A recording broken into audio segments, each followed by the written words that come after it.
beyond ATC connected.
Boarding requested.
Landing and departing runway 20. Transition level 040. Passenger's bus is coming. Numerous cranes in operation around Lisbon. Advise on initial contact you have information Quebec.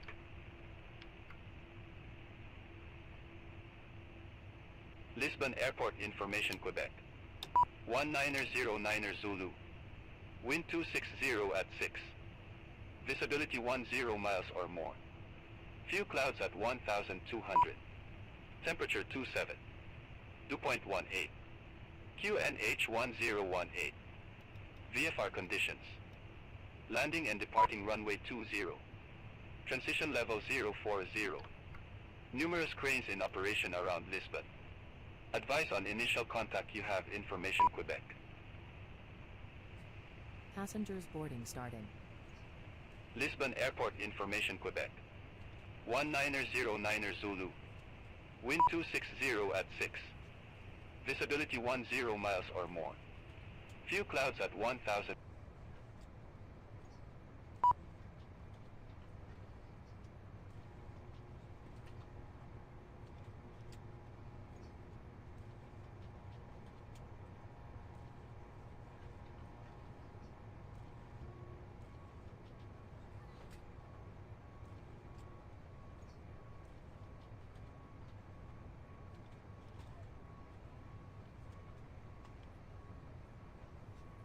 Le Globe 1 X-Ray Super, IF to Frankfurt Main Airport.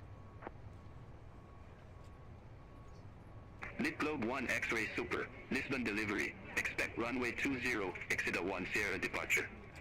Squawk 1725. Exit 1 Sierra departure. Squawk 1725. Le Globe 1 X-Ray Super. Lit Globe 1 X-Ray Super, read back correct. Contact ground 121.755 when ready for pushback or engine start. Ground 121.755 when ready, Le Globe 1 X-Ray Super.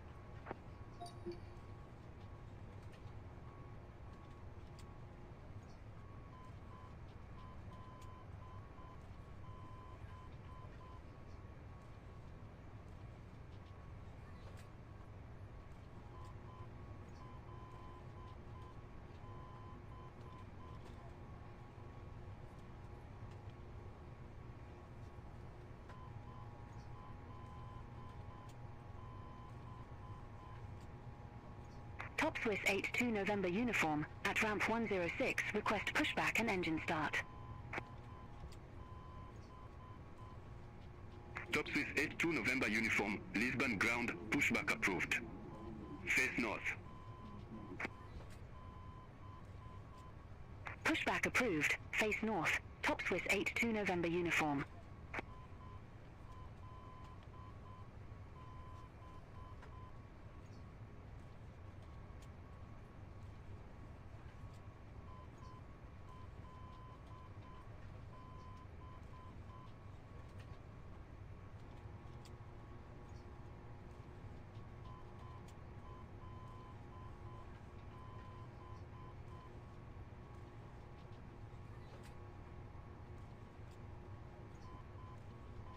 Passengers bus is coming.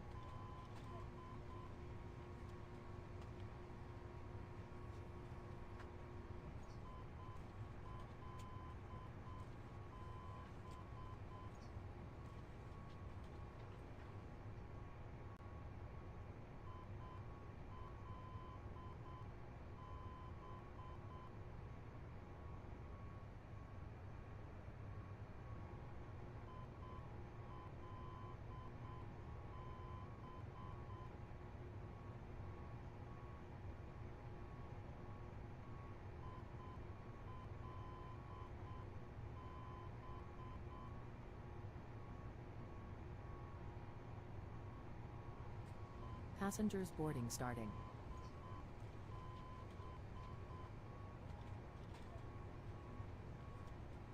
Ryanair 387 at ramp 209er. Request pushback.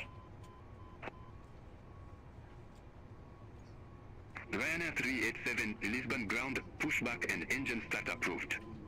Face east. Pushback and engine start approved. Face east. Ryanair 387.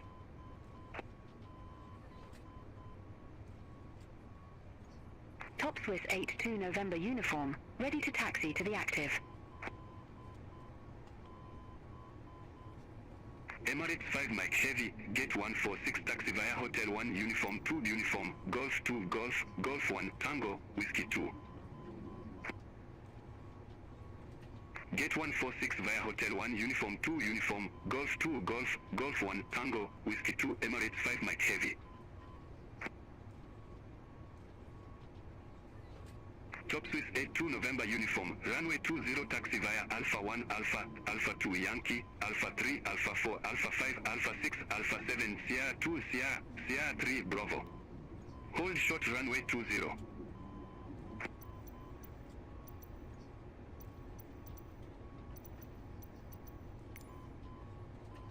Runway 20 taxi via Alpha 1 Alpha, Alpha 2 Yankee, Alpha 3 Alpha 4 Alpha 5 Alpha 6 Alpha 7 Sierra 2 Sierra, Sierra 3 Bravo. Hold short runway 20 Top Swiss 82 November uniform.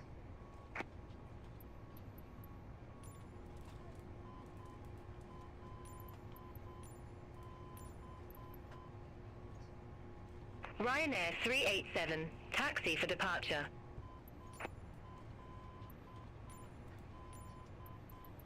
Ryanair 387, runway 20 taxi via November 3, Zulu 2, Zulu, Zulu 1, Mike 3, Mike 2, Uniform, Uniform 3, Alpha 6, Alpha, Alpha 7, Sierra 2, Sierra, Sierra 3, Bravo. Hold short runway 20.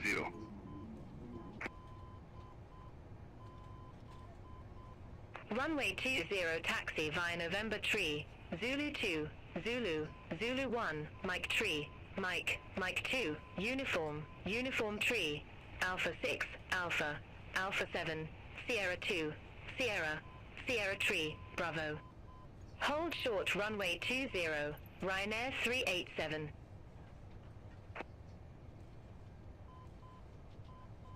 White Star 6645 Heavy, at ramp 803, request pushback.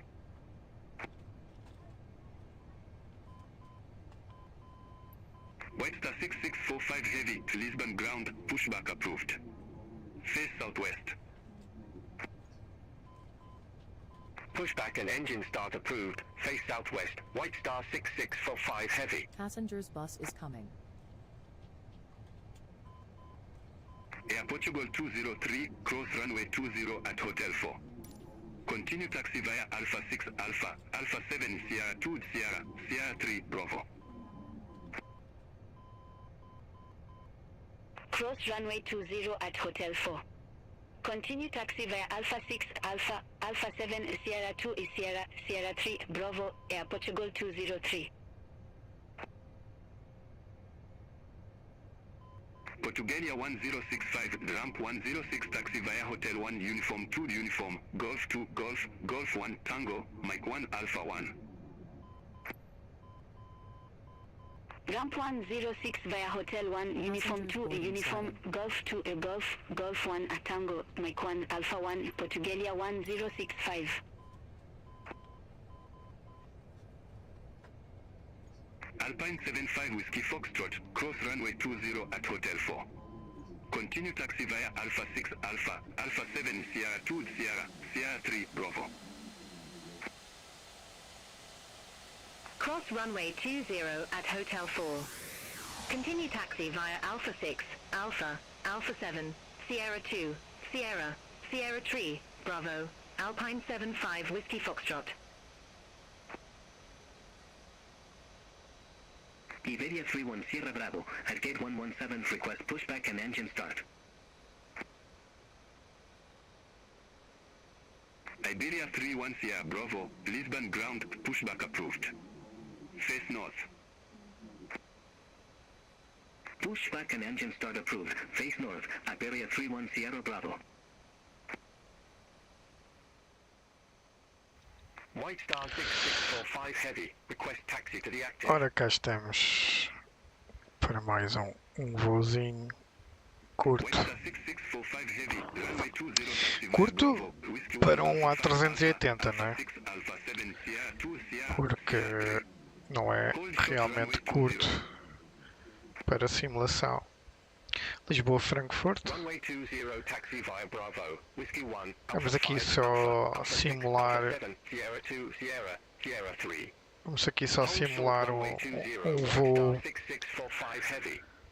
de alta densidade, chamado long haul, high density short haul. Portanto, é um tipo de voo curiosamente muito popular no Japão. Os japoneses são mestres em encher Boeing 747 e 777 só para fazerem voos regionais. Mas são rotas de alta densidade porque depois servem outras rotas de longo curso. Aqui, obviamente, eu escolhi este destino apenas para não ter que estar muitas horas a voar.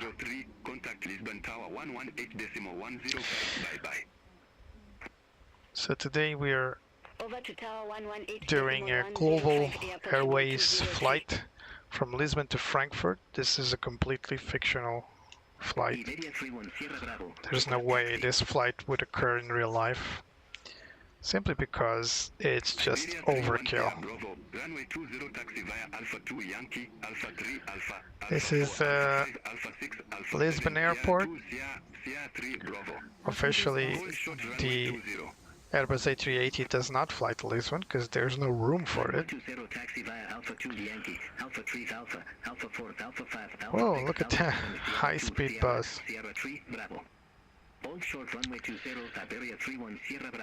So I was saying that in Japan, mostly in Japan, but I think Japan were the pioneers in what's called short haul, high density short haul. So the Japanese were masters in placing not Airbuses, but Boeing 747s and 777s doing basically regional flights between Japan's major cities. The idea is that the flights were short, but they were heavily packed with people. So I'm pretty sure this is not the plan for Global Airlines. They want to do longer flights, of course, but you know, their CEO is a little out of this world, so maybe he could have planned this like, well, let's fly from Lisbon to Frankfurt just for the sake of it. And yeah, we got a full flight, so we got 400 plus passengers. Now I'm hearing this radio. This is, I think, I don't know exactly what this is, to be honest. It sounds like one of the radios is tuning in a weird station. And I honestly don't know where that could be. I mean, I've been trying to tune something out of it. See if These are the standby freaks. 105, Top Swiss 82 November uniform. Is this it? With Air 2 Kilo Quebec, Lisbon ground, pushback approved. I honestly don't know why I'm hearing this. Pushback and engine These start radios are approved. synced, Face east, with Air 2 Kilo Quebec. but yeah, this is a very annoying sound, to be honest. Anyway, let's continue prepping our planes. So I forgot to insert the Alpine 80 squawk November code. Mike. Request taxi to the active. We'll do that in a moment. Let's just... What happened here? Let's just run the checklist. So cockpit preparations, gears and pins have been removed. We're going to check the fuel quantity in a moment. Hold short runway 20. I think this ATC is a bit too loud today. Runway 20 taxi via Alpha 3. That's Alpha, better. Alpha 4, Alpha 5, Alpha 6, Alpha 7, Sierra 2, Sierra, Sierra 2, Bravo. Hold short So runway turn on the 20, nav, 80 logo, November Mike. wing, and the other ones will stay off. As you can see, the overhead panel is, Runway 20 at Hotel 4. I mean, just loading, pressing all these fuel pumps takes a moment. Panel is fairly similar to the A350. Hotel 4. Continue taxi via Alpha 6, Alpha, Alpha 7, Sierra 2, Sierra, Sierra 3. This beeping is making me mad. I really don't know. Let me turn everything off now. Oh, was it the voice?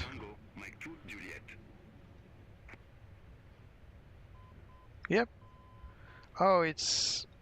Oh, we need to put this in marker. Now, should be okay.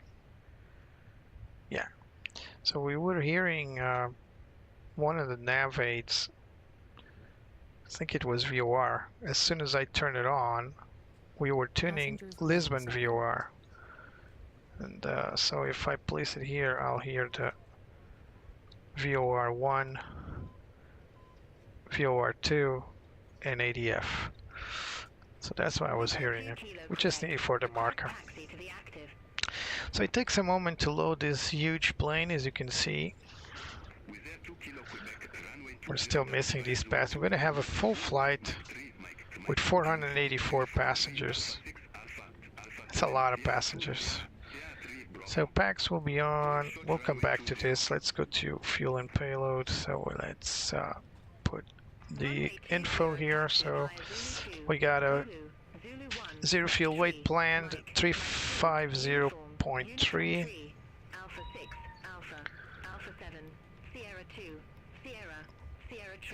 We got zero fuel CG set to standby. What is it set to? 34.2.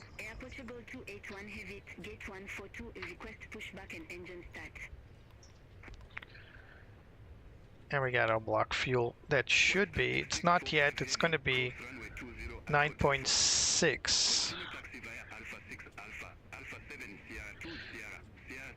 So this is very low fuel for this plane. It can take a lot more than this.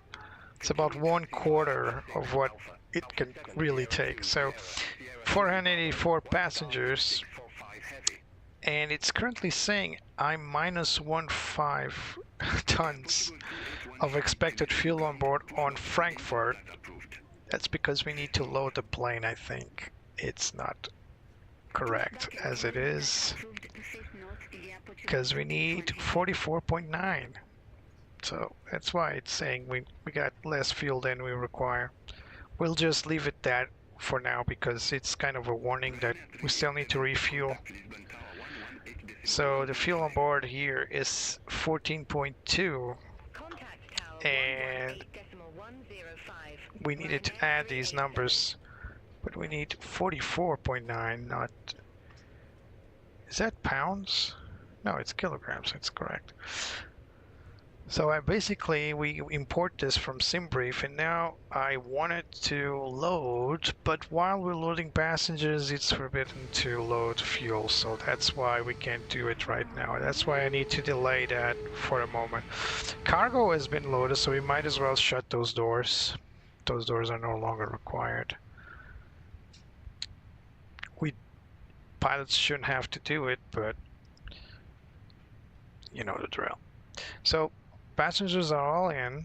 Now all we need is the fuel. Let's see if fuel. Now passenger boarding complete. Okay, let's go try and load the fuel now. And I'm trying to load it. Maybe if I moved it forward, can I do it? No. So I need 44.9, but unfortunately I can't do it. Let's try calling the fuel truck.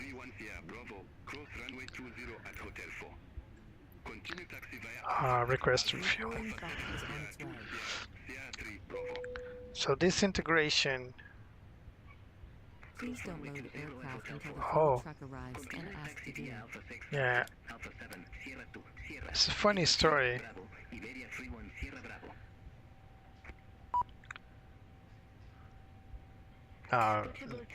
So why is it telling me? Oh, the doors are being shut. Why is it telling me to turn off the seatbelts for the passengers while we're fueling? Well, basically, if there's something wrong with refueling with passengers on board, you need to evac quickly. So having the seatbelt signs on, it's a formality, but we expect passengers to respect that, right? So if the seatbelt signs are on, Fuel truck is in position. they'll most likely not be able to Please don't load evacuate as until the fuel fast. truck arrives and ask to do. So the guy's gonna, it's a pretty neat animation actually. By the way, there's no Chevron fuel in Lisbon Airport. I don't know where they got this. At least not that I've seen it. But this is an American brand, I think. But maybe they got a... Maybe they're in Portugal and I didn't know about. Alright, let's free a look. Before you ask anything, why is these squares on the wing? This paint job is so accurate that the guy added these squares. Now, when the first flight from Global Please use your A380 airplane fuel system to set the came out of designated Beja fuel Airport, operated by Highfly, the wing really had these marks. It looks funky, and it actually is funky. So it's really weird, but it is what it is. So I'm gonna try to load the fuel instantly. Instant. Hold position for traffic. Wizz Air 2 Kilo, Quebec. And we should have enough fuel now. I can still hear the animation. I hope we don't have to wait it out. Yeah, 44.9. So let's insert that now. 44.9. And now the calculation should... There we go. So now we got 20 tons extra fuel. That's because we need to have enough fuel for the alternate. But it's still a lot of fuel, to be honest. 20 tons expected fuel on board. It's enough to come back. So we're going to spend about 24 tons to get to Frankfurt, apparently. Well, we'll see. So Bruno and Jose, I hope you're still there. This is gonna be fairly quick. I'm just waiting for the fueling to end. So I still hear the animation. So you can see here on the top left, GSX is completely ignoring my my instant fuel command. So this airplane has one big missing item, which is the weather radar. It's not working. It's the only thing. So basically you will not be able to see any cloud formations or turbulence over here. This is a freeware plane, and it's a fairly good one at that. I just wish that all freeware planes I ever had for Flight Simulator was just this good. So they integrated a lot of things that you get from the payware A350 because the system is fairly similar, just like the OIS. Electronic flight bag is kind of duplicated, as you can see, because they want to integrate this flight pad, this electronic flight bag in here, but it's very incomplete as it is now. So we only have the charts here.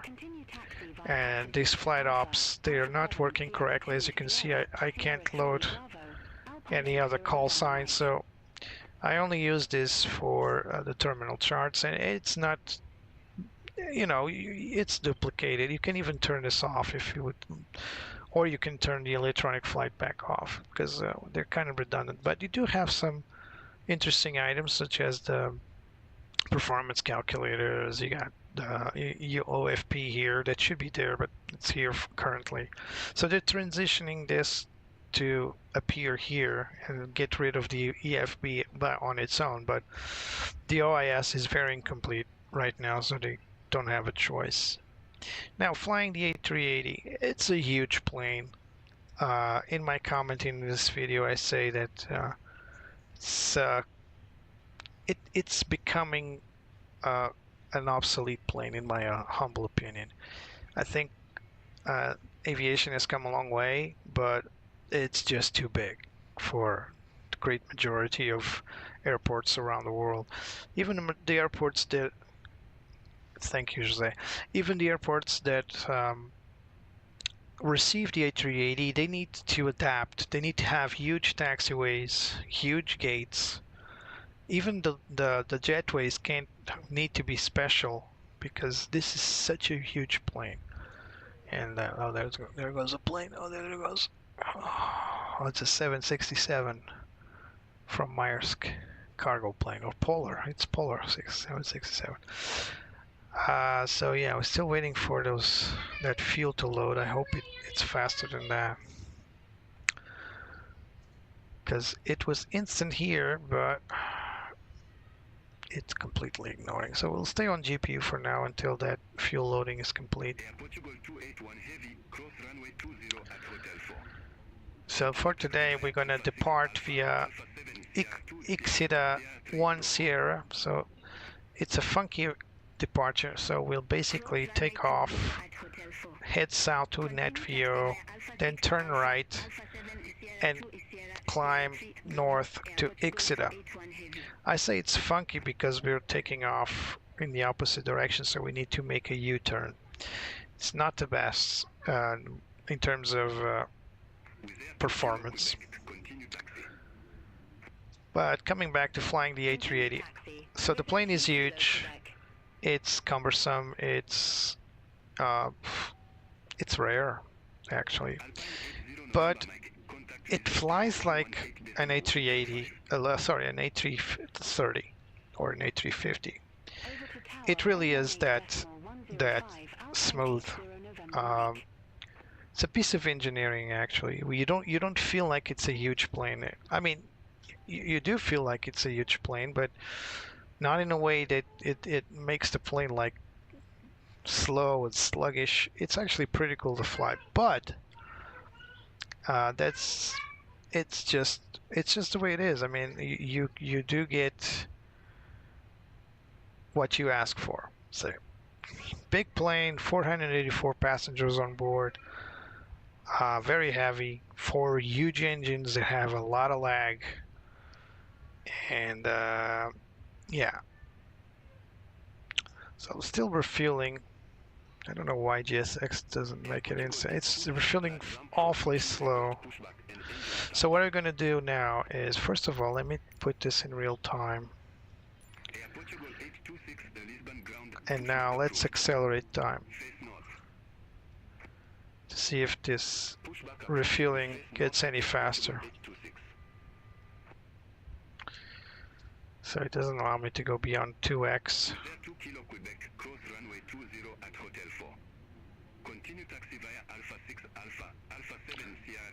So it's so slow.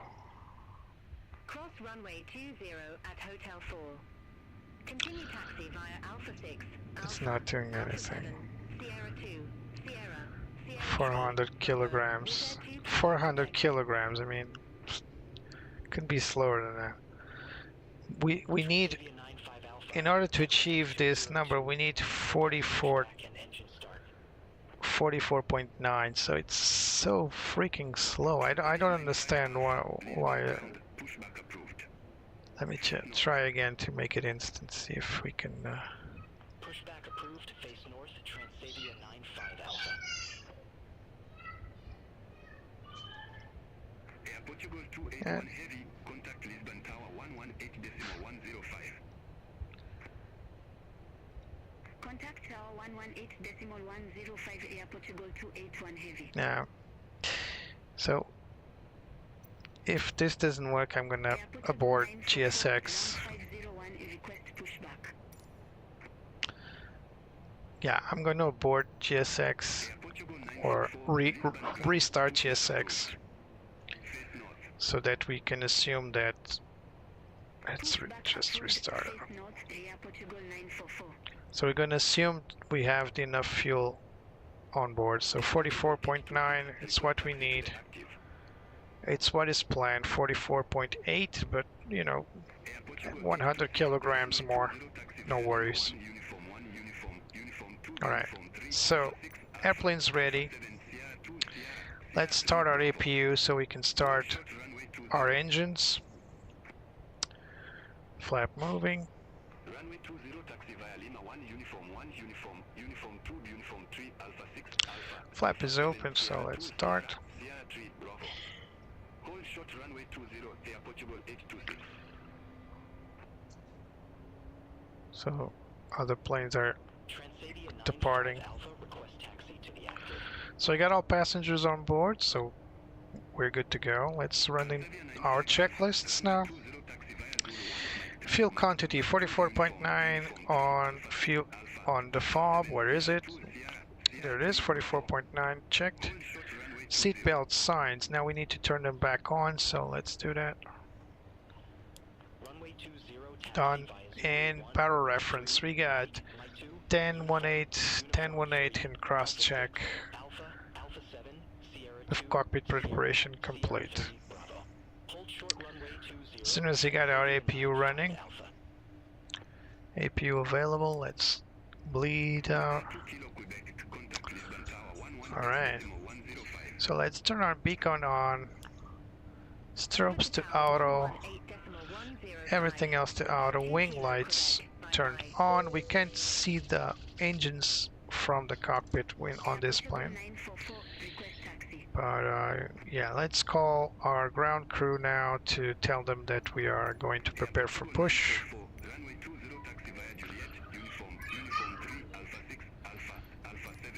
Alright. So before start checklist, parking brake is set. Let's go for the takeoff speeds again. 140, 149, 153. Takeoff speed set, and the beacon is on. Before start checklist complete. Hello, Captain. We are ready for pushback. Air Portugal 66 Juliet Charlie, ramp 801, request pushback and engine start. Alright, let's wait our turn to call in to request our pushback as well. Air Portugal 66 Juliet Charlie, Lisbon ground, pushback and engine start approved. Face southwest.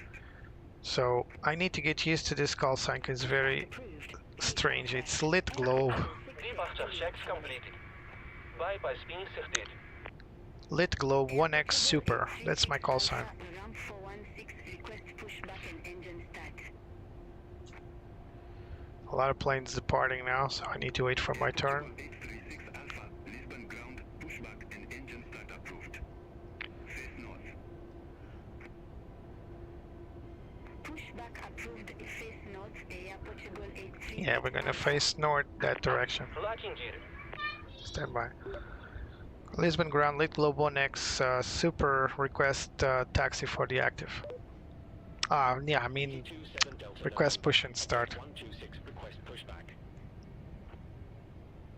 Forget to request push and start. Delta November, Lisbon ground, pushback approved.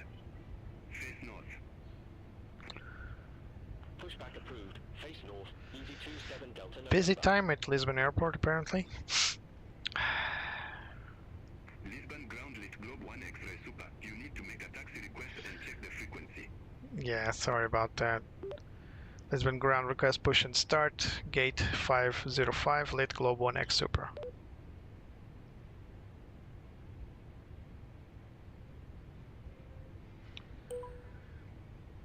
Lit Globe 1 X-ray Super. Lisbon ground pushback approved. Face north. Pushback approved. Face north. This is Globe my 1 co-pilot X-ray replying. So nose right, tail left. Release parking brake, please. Parking brakes released. Commencing push. All engines clear. Start at wheel. Oh, okay, let's start. So the starter switch is up there. So we're gonna start from 1 to 4. So let's start with number 1.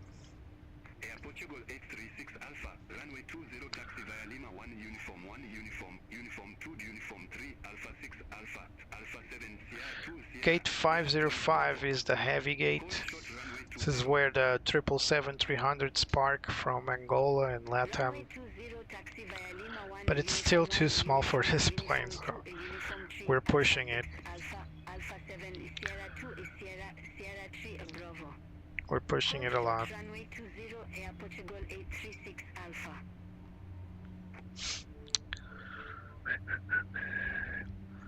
Also, these engines take ages to spool up. Air Portugal 66 Juliet Charlie. Runway 20 taxi via Bravo. Whiskey 1 Alpha 5 Alpha. Alpha 6 Alpha 7 Sierra 2 Sierra. Huge engines Hold short runway 20.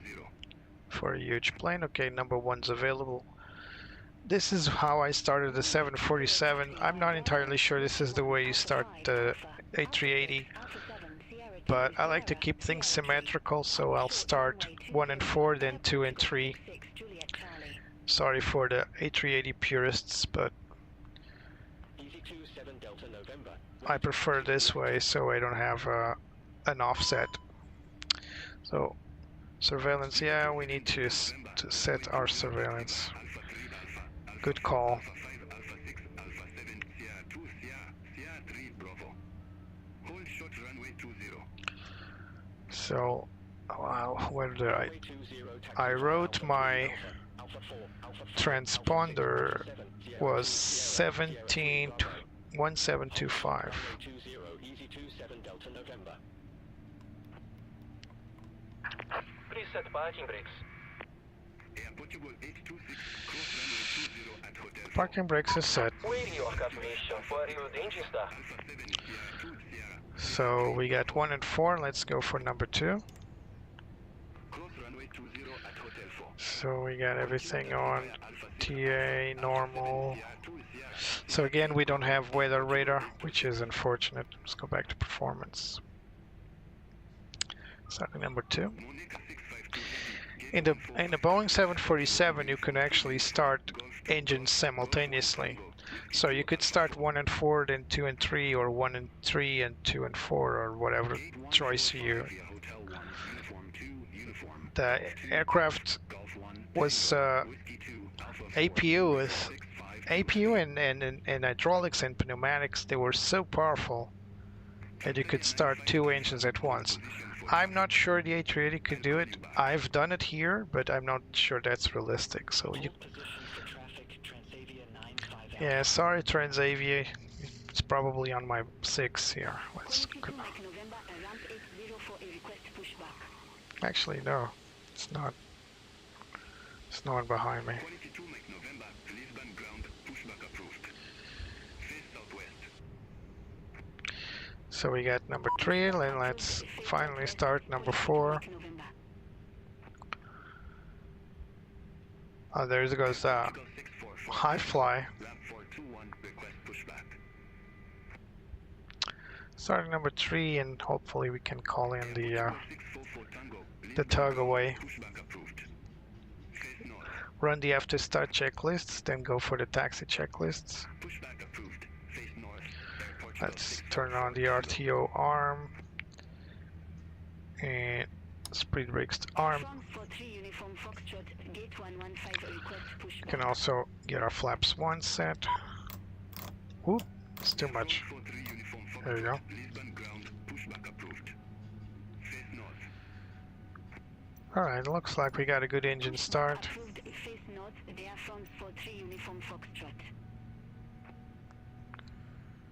Didn't expect anything else though. Have engine available, confirm. Cockpit to ground. We have a good engine start. You can disconnect. After start checklist, NTI says required, not required. Pitch trim. Let's set it for takeoff.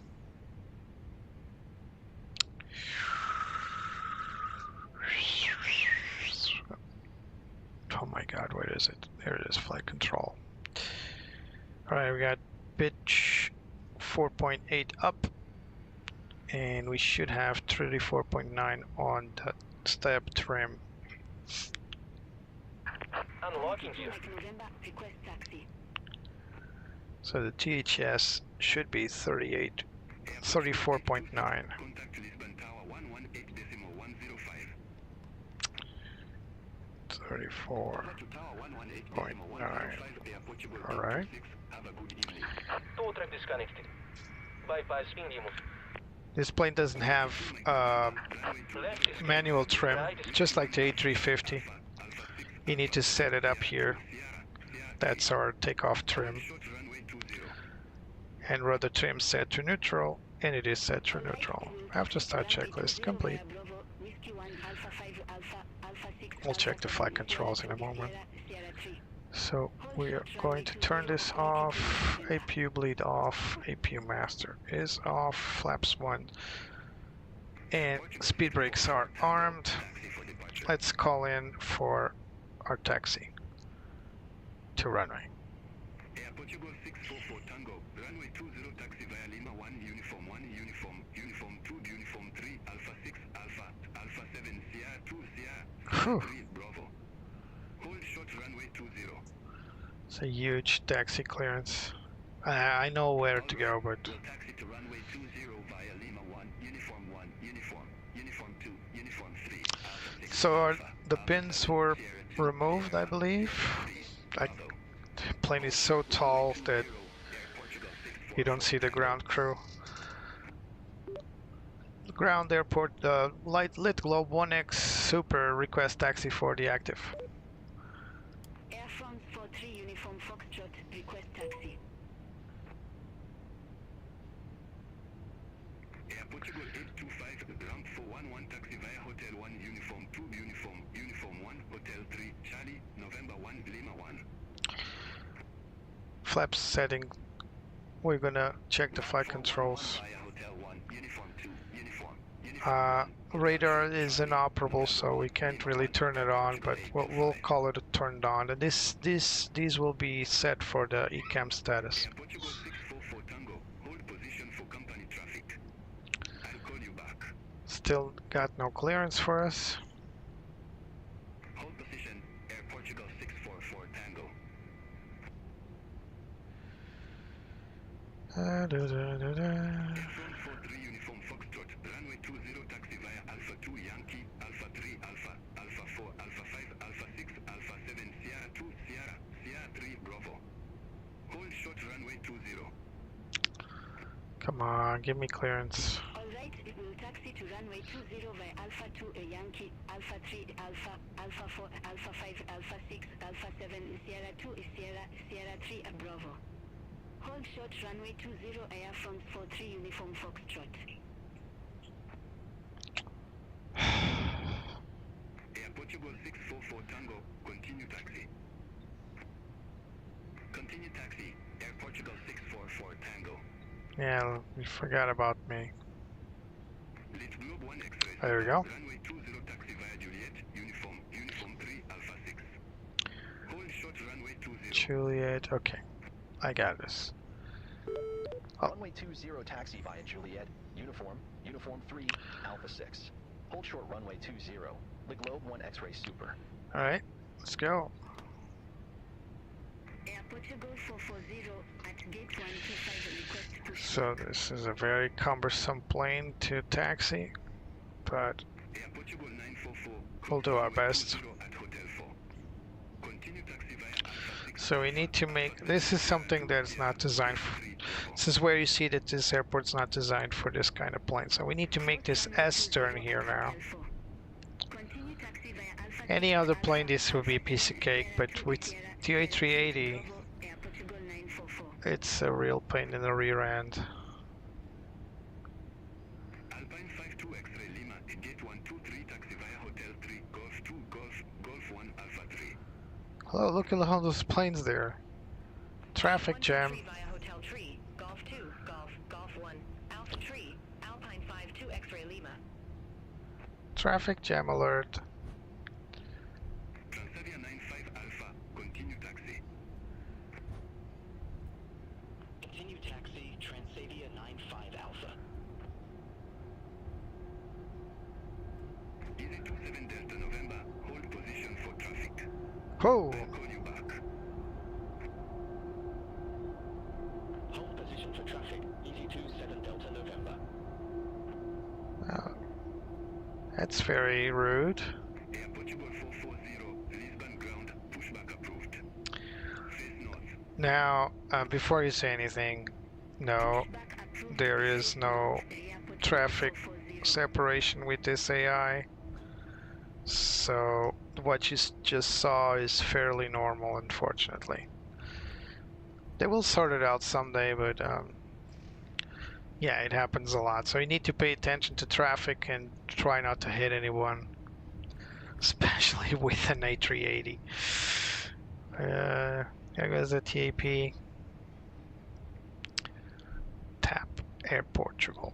I don't like to say tap because it reminds people of tap water. So let's check our flight controls.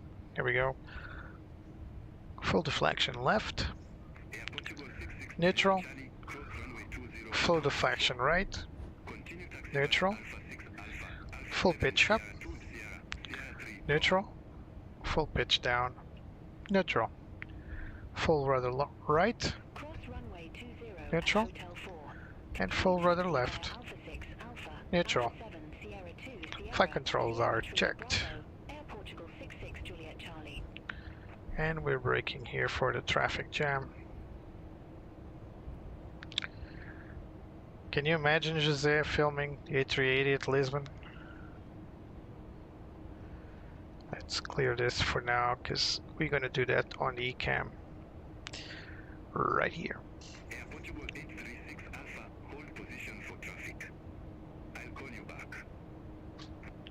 Let's move forth. So many planes. Position for traffic via Portugal 836 Alpha. So whenever people ask why does Lisbon Airport give preference to runway 02 when the wind is crossed, well, this is the reason. Taxiing for runway 20 is a mess. Air Portugal 944, contact Lisbon Tower. There's only one crossing point. There are two holding points, but most of the times planes, big winds, big planes, they need to cross. There's only one crossing point to the runway threshold on the other side. And performance taking off here is slightly reduced. So some airlines choose not or prefer not to take off from this position, but if ATC gives you clearance, then you gotta go. Cross runway 20 at Hotel 4. Continue taxi via Alpha 6 Alpha. Now, Alpha 7 Sierra beyond 2, ATC, Sierra AI is not very smart. It's not smart enough to clear this EasyJet to just take off from there, which it can. It's predicted, but unfortunately, it doesn't give you that option here. Continue taxi Air Portugal 836 Alpha. So we're spending fuel here, but it's for a good cause. Quality 2 Mike November, hold position for traffic. Hold position Equality 2 Mike November. I could ignore all these and just Air Portugal taxi on, but 640, ready to taxi to the active. we don't want to cause an international incident. Air Portugal 440, runway 20 taxi via Alpha 3 Alpha, Alpha 4 Alpha 5 Alpha 6 Alpha 7 Sierra 2 Sierra. I'm just gonna try to line up my track IR properly because I'm offset. Runway 20 Right here. Alpha 3 Okay. Alpha 4 Yeah, much better. Rule of thumb with big planes is always hit the parking brake when you're not looking, because these things, if they start moving, they take a long time to brake. Over to Tower 118.105, Air Portugal 66 Juliet Charlie. Yeah, so real ATC would clear this EasyJet to line up after landing, after probably the second plane. It will also allow planes to taxi forward on this second holding point. You can't see it from here, but there's a secondary holding point there. Right, so this plane, it could line up here. This plane could go forward and line up over there. There's a lot of options. This is not a holding point per se, but you can go forward and stop here, wait for your turn, then line up and take off from that holding point. Beyond ATC isn't that smart. In fact, it can even send these planes to taxi here, which would, you know, interfere with my position. So there's one coming in, I suppose. So there's me, 1, 2, 3, 4, and 5, 6 planes for takeoff, which could easily be sent away if the AI could understand that it can send planes to other areas, but it doesn't understand it. Some people think that planes can cross here. Most of the times planes can, I mean, for my big plane, I could have crossed here at holding point, what's it called? Tango 5. So I have a big plane, I could easily go through Tango 5. Then you got the crossing, which is the preferred one from Alpha 4 or Alpha 5. I can't read it from here. And then there's these two. This one is a high-speed exit, so it's not used as a holding point, but that one over there is. So planes could easily go through this holding point here, or this one here. This is a VFR holding point. They stop here. Then they're allowed to line up and take off, and those guys down there could also line up and take off. Actually, there's 3 planes there. So 1, 2, 3, 4, 5, 6, 7, 8 plus me, 9 planes waiting for departure. There's one plane landing right now. So next time people ask, why runway 20? Why not why runway 02? Why not runway 20? Though this is why. Not because of Beyond ATC and Microsoft Flight Simulator, of course, but in real life it's also not that easy to make traffic flow with crossing aircraft, crossing the runway and all that. Alright, who's there? Hey Andrew.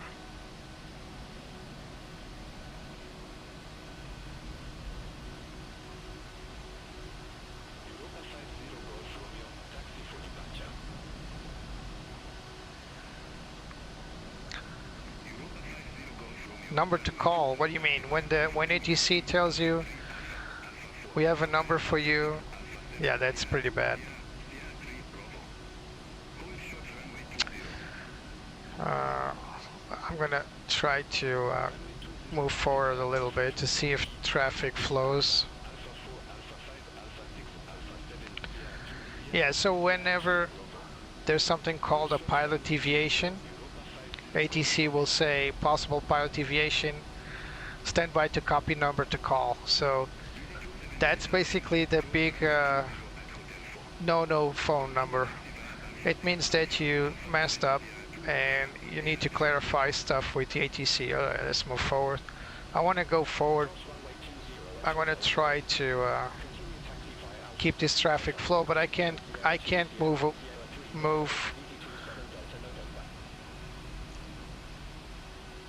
I can't move without that 737 moving first. Yeah, there he goes. So right now that 737 could go turn right and go to the other holding point instead of crossing.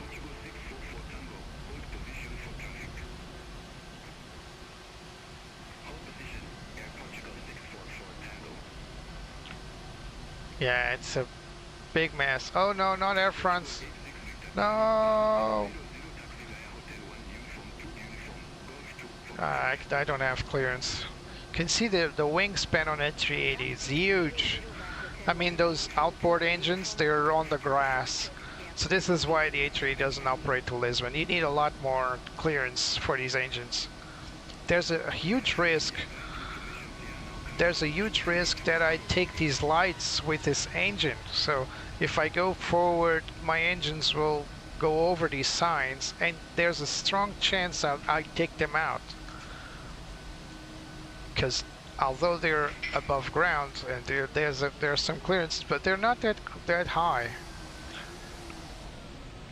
Plus there's birds in this airfield, so a lot of stuff forbids the A380 to come to Lisbon, unfortunately. So both me and the Air Portugal plane up ahead are confined to wait for the other buses to cross.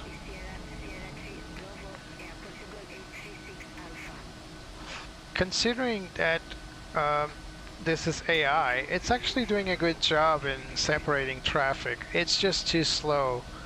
And if this was what real life was about, Lisbon Airport would have a very slow flow, as you can imagine.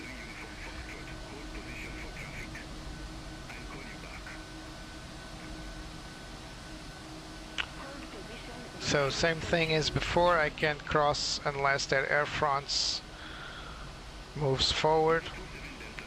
Try not to be an obstacle, but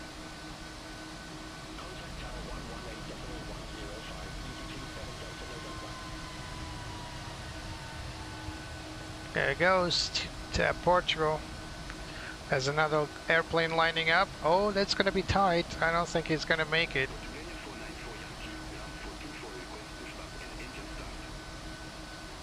We're not hearing tower yet.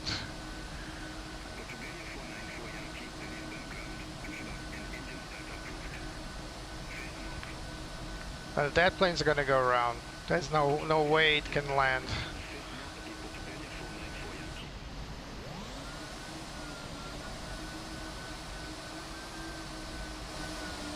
Oh, my mouse is acting up again. Sorry about that. Yeah, it's gonna be a go around.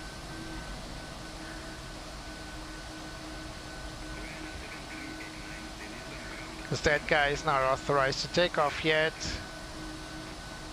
And this one's not crossing yet either, so let's see what happened.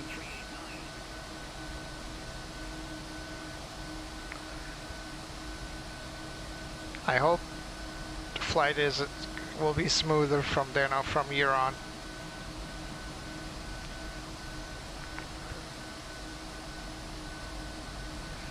Can you imagine how much fuel I'm spending just idling?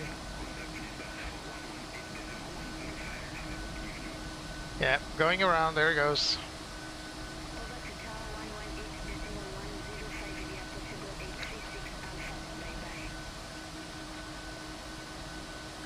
Why didn't it give clearance for takeoff?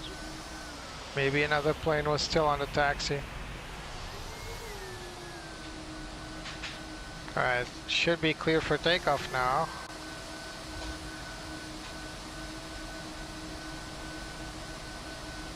What a mess.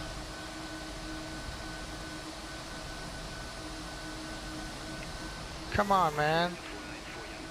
Roll.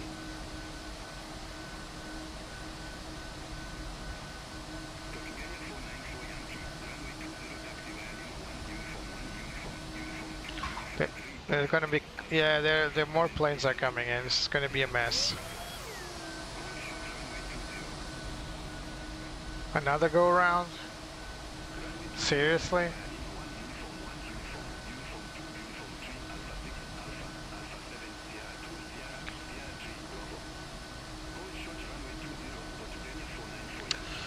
Oh well.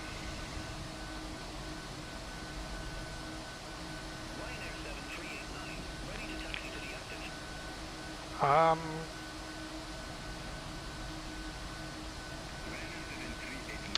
I think I am, just to be honest.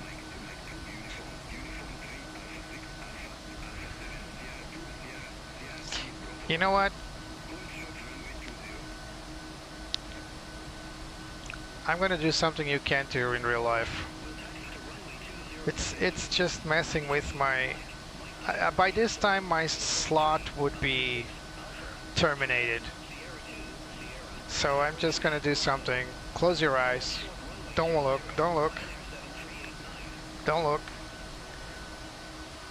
Everything's okay, this is absolutely normal. Don't look.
Yeah, sorry you had to watch that.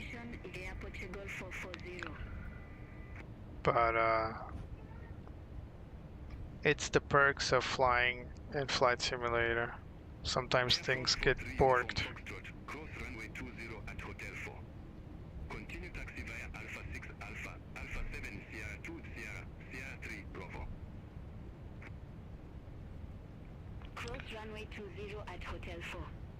Continue taxi via Alpha 6 Alpha, Alpha 7. Alright, let's go for the HECAM status. Check no blue. Air Portugal 440, continue taxi.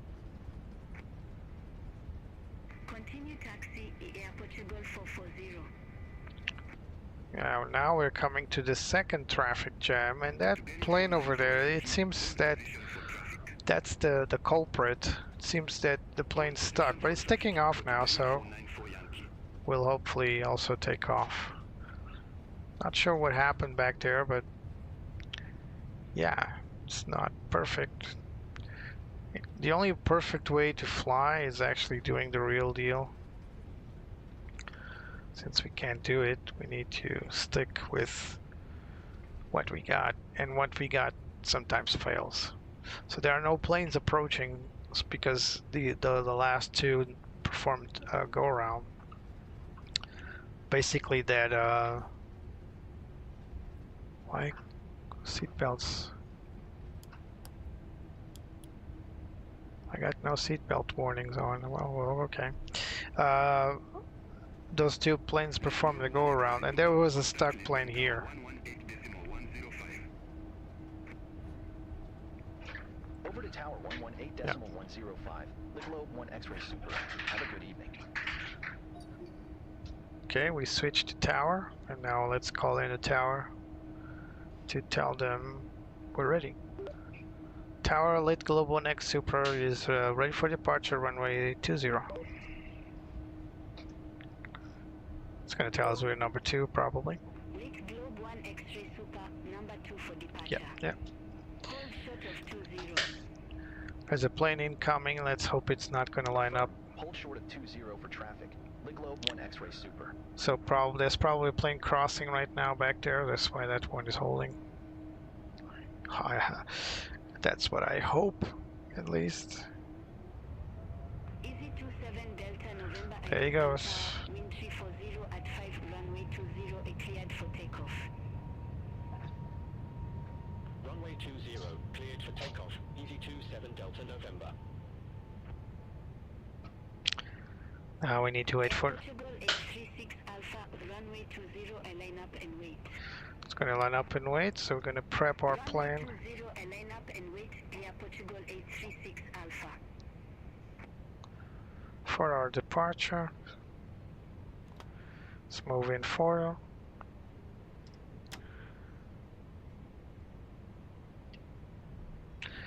We're going to perform the lineup checklist in a moment. Let's go for the visual holding point. Sierra 4.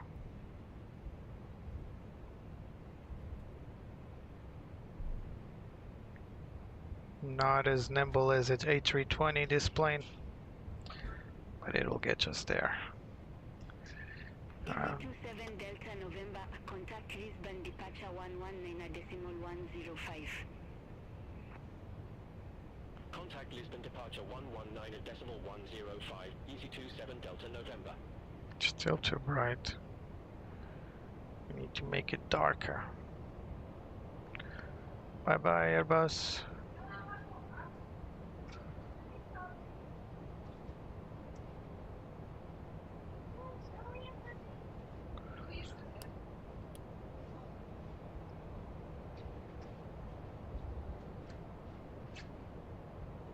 Air Portugal 836 Alpha Lisbon Tower, wind 340 at 5 runway 20 cleared for takeoff. Bye bye. Runway 20 cleared for takeoff. Air Portugal 836 Alpha. Can we line up? I think we can. Late Globe 1 X-ray Super, runway 20 line up and wait. Okay. Runway 20, line up and wait. Lit Globe 1 X-ray Super. Let's line up and wait then. So lineup checklist. Takeoff runway 20 checked. Cabin crew is advised. Packs 1 and 2 is on. Lineup checklist complete. The big plane to make a turn. Alrighty. Quality 2 Mike November, ready to go, runway 20. Quality 2 Mike November, number 2 for departure. Hold short of 20. Chin chin. Why am I Hold short of 20, my quality 2 Mike November. glare shield is unlit for some reason? Air Portugal 836 Alpha, contact Lisbon departure 119.105. Contact It's a plane crossing right there. 119.105 Air Portugal 836 Alpha. We're no longer on the ground frequency, so we can't hear this, but the tower is monitoring. Lit Globe 1 X-ray There we go. Lisbon Tower, wind 340 at 5 runway 20 cleared for takeoff. Clear for takeoff. Runway 20, clear for takeoff. Lit Globe 1 X-ray 50. Super. 50%. Thrust set.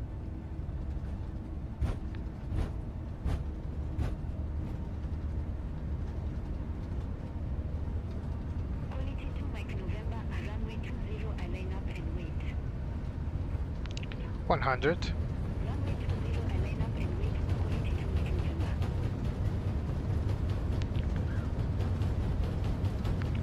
V1. V1 check. Rotate. Positive rate. Gear up. Gear up.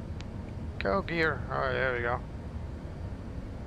False alarm on the gear.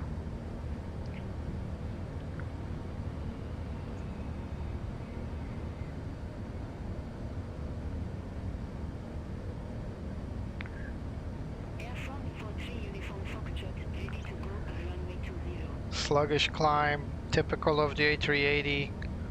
Very slow. Air Front 43 Uniform Foxtrot, number 1 for Kind of reminds me of the A340. of 20 The A340-400. Affirmative, hold short of 20 air from 43 uniform Foxtrot.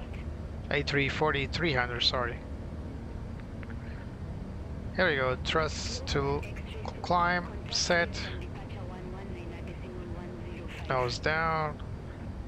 As you can see, it's very nimble. Contact Lisbon departure 119.105. Globe 1 X-ray super. Alright, let's autopilot up, one set. Lisbon departure. Globe 1 X-ray super. 2,300. Speed check, flaps up. Globe 1 X-ray Super, Lisbon departure. Good evening. Identified. Climb to flight level 190. 190. Climb to flight level 190. Globe 1 X-ray super. Let's clean the aircraft. Flaps are up, spoilers, so ground spoilers disarmed.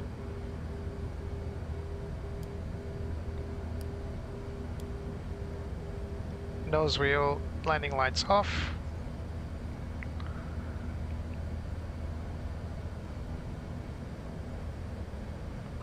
So we're following this departure. As we said, we can actually see the little yellow plane down there. Let me zoom in for you. So we're following this chart as we previously briefed. QNH set to standard and cross-checked. Lisbon departure. Quality 2 Mike November 1,100 feet. Passing 5,000 feet. Very slow. In the A350, we would, I wouldn't say would be at 10,000, but we would be something like 8,000 or 9,000 feet at this time.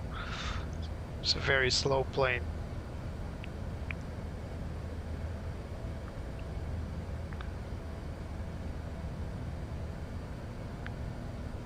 So currently we're just monitoring what the plane's doing because it's on autopilot.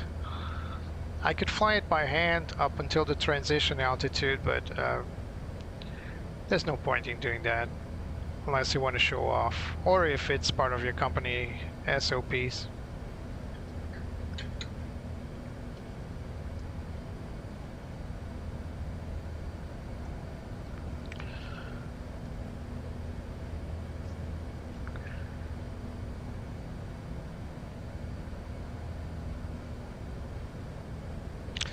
I always forget to launch the chronometer when I take off.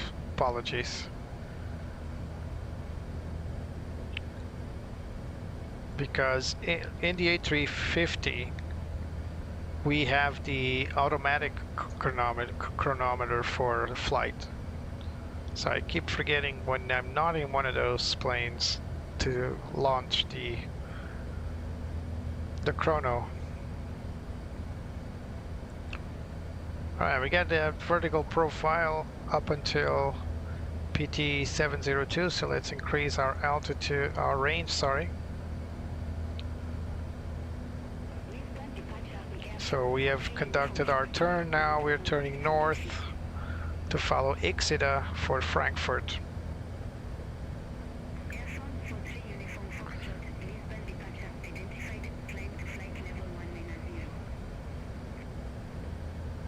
See you, Andrew. Thanks for coming. Appreciate your words. Thanks a lot. Have a nice weekend yourself.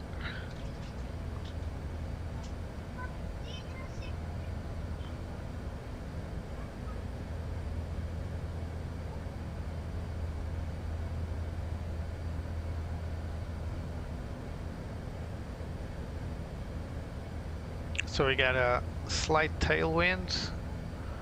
And this plane has a huge tail, so it's tracking a little sideways, but you can say because of the visual, the FPV, so the flight plane vector, it's somehow centered, to be honest. So there's although there's well, the tailwind is pretty much lined up with the plane, more or less, on the right turn. But even when there's a strong tailwind or a strong crosswind, you can hardly tell with this plane. It's just so big. unless it's heavy, of course. So unfortunately we got no weather, so you see WXR inoperable. That's because this airplane does not have a weather radar installed. Not the plane unit, but this particular model, the developers decided not to implement a weather radar, which is unfortunate because it's pretty much the only thing missing in this plane. Big item. It's also missing the terrain, by the way, so I just pressed terrain and there's no terrain because terrain data is not available.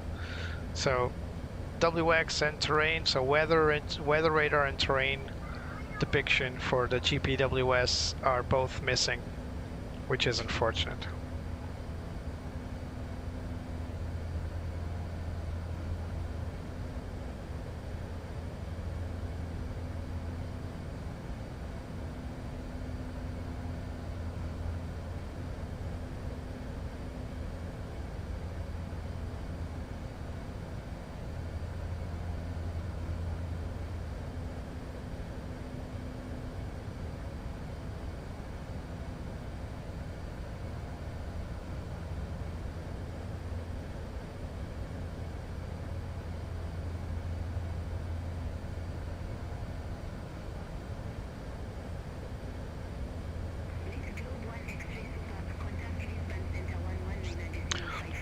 Alright, so we are going to get an altitude clearance,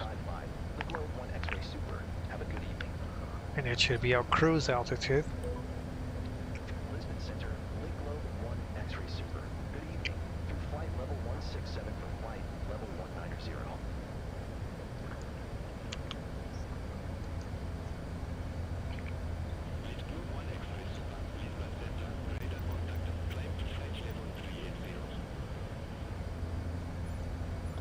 Climb to flight level 380, Lake Globe 1 X-ray Super.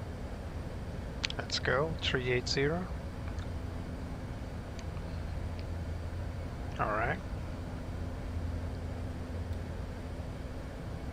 Alright, so we're gonna get to 380 even before we cross the border, I think, because Zamora is Spain. I need to check this, but I think we're gonna be hitting the cruise altitude even before we reach Spain, which is a feat. But remember, this plane is designed for really long ranges, and what we're doing here is just a very abbreviated flight. There doesn't appear to be a moving map option, which is unfortunate. There should be a moving map, but apparently there is no such thing here, so we're gonna check it. No. So no moving map, we only got the flight information, which is okay-ish. But as you can see, our charts can only take us so far through Ixida, and Navigraph does supply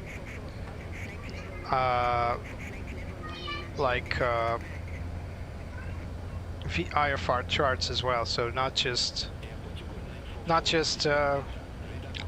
local charts for SID stars, etc.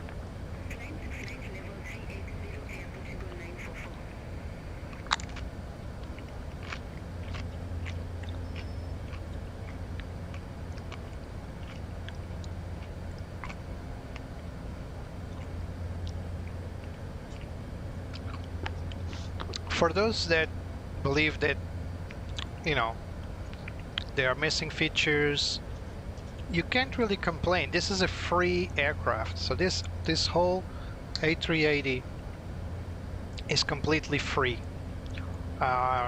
It's done by a dedicated community, and they design, build, and program this plane. And yes, it doesn't have a weather radar, doesn't have terrain depiction. The standby ISIS integrated instrument system is not working. Some features on the electronic flight bag are also not working. Same with the CDU, there's some pages missing here, like the ATC COM, which is missing, not yet implemented, as you can see. Surveillance is partially because we don't have the WXR, the weather radar. Secondary, I find that the secondary flight plan is either bugged or I can access it, so it brings me back to the previous surveillance page.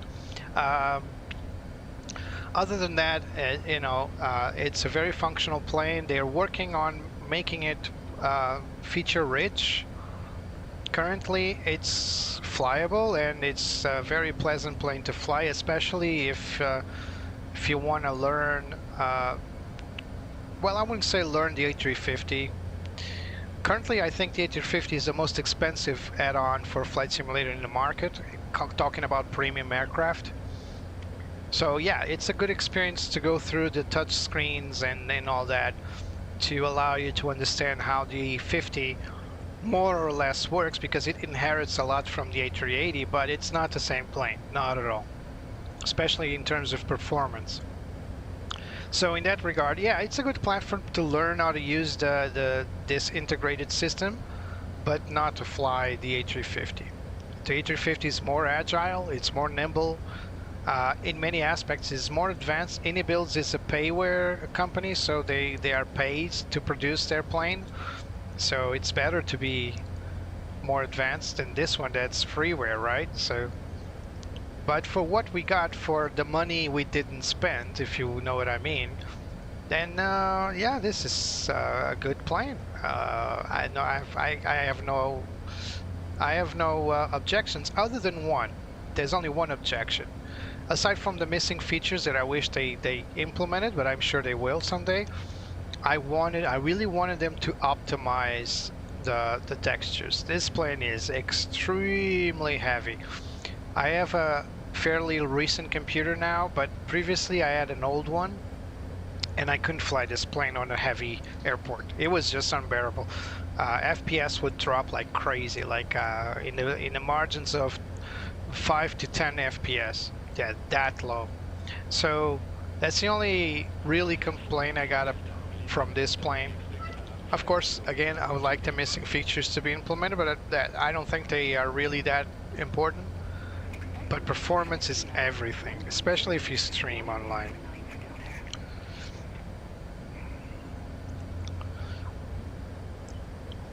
So right now is a good time to just chill. It's going to take a while to reach Frankfurt in Germany. The plane is set for a cruise. It's still climbing though. We are still at 30,000 feet, so flight level 300 for flight level 380. But I didn't have dinner yet, so I'm going to take this opportunity to have something to eat. Meanwhile, the plane is still climbing, and I'll be right back.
Madrid Center 118.275.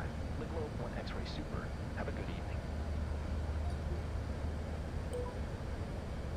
Madrid Center, Globe 1 X-ray Super. Good evening. Flight level 380. Globe 1 X-ray Super. Madrid Center. Contact.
Madrid Center, quality to make November out of flight level 311 for flight level 360 direct CCS. Quality to Mickey November, Madrid Center, clear contact.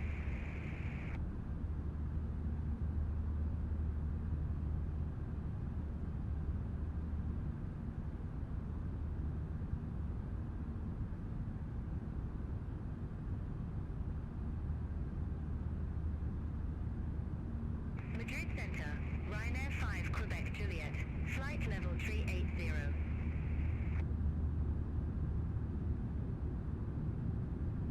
Ryanair 5 Quebec Juliet, Madrid Center, identified.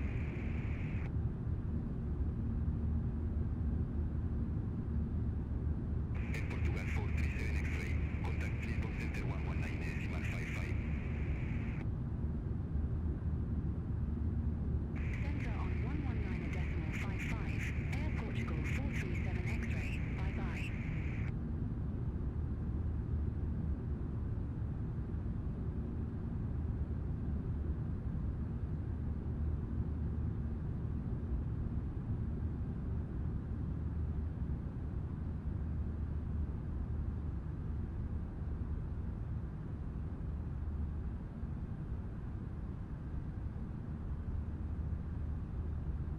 Madrid Center, Ryanair 718 X-ray. Flight level 380.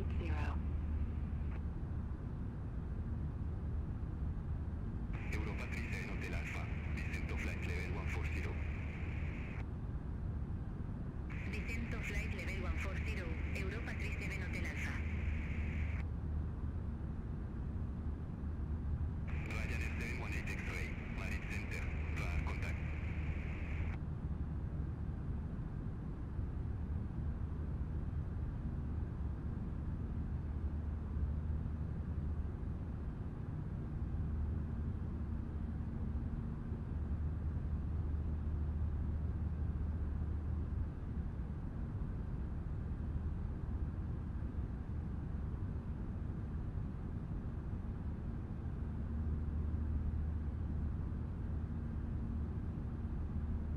Madrid Center, Alpine 75 Golf November, flight level 360.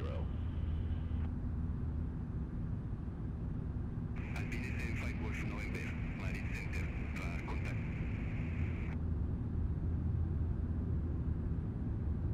Tori 663 Lima Whiskey, contact press control 123.75. Contact breast control 123.75, touristic 63 Lima Whiskey. Bye-bye.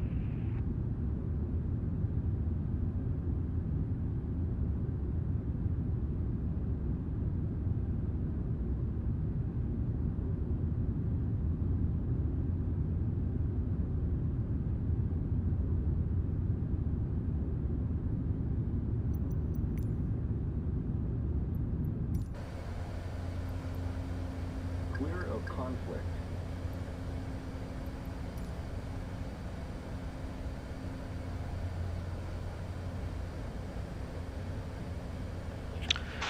So apparently while we were away, we had a traffic conflict, but appears to have been resolved. So we climbed. This is a feature actually. Not all TCAS equipped aircraft have an automatic response. So when TCAS commands to climb or descend, usually it's the pilot's decision to do so, but some airplanes are equipped with an automated protection system. Not entirely sure that's realistic on this A380, but it happened. So we are now currently coming back to flight level 380. We climbed probably 1,000 feet to clear the traffic, but unfortunately I didn't hear it. I was traveling through the cabin, as you saw. I was showing you guys the cabin, and I wasn't aware of this. Of course, if I was, I would definitely come back to the cabin before anything. So apologies for that. So I know there's a command to reset the position. I'm just too lazy to look for it. I apologize. So I prefer to open the menu, just press the button. So again, we're flying from Lisbon to Frankfurt. We're currently about, not yet 2/3, about 1/4 of the way. I'm going to time accelerate this for the sake of the viewership. While I was having dinner, let me just write that I'm back so that people sometimes take the sound off. So while I was having dinner, I was checking the weather at Frankfurt, and it appears to be fairly decent, so there's no real issue.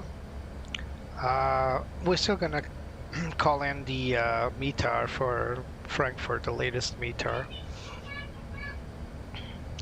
So I'm not sure if this is the latest one. So it's 250 Zulu. What time is it? It's, yeah, it's 250. 250. What kind of METAR is that? Well, anyway, 250 Zulu, so it has about 20 minutes. Actually, no, it's more than that, because it's less 1 hour, so it's probably needs an update. In any case, as you can see, there's a 340 at 4 wind, so 4 knots, fairly sorry, it's fairly mild wind, and then it's KVOC, so it's VFR conditions, 21 degrees, QNH 1022. Now we're going to monitor that METAR. In the A350 we can just go to the ATC comp page and request it to update. So as you can see, it's not yet implemented, but on the A350 we can request this to be periodically updated. Unfortunately, it's not implemented, so we have to resort to this really shortcut. So we're predicted to be on runway 07 right through this standard arrival procedure via EMPA or EMPA 5 Delta.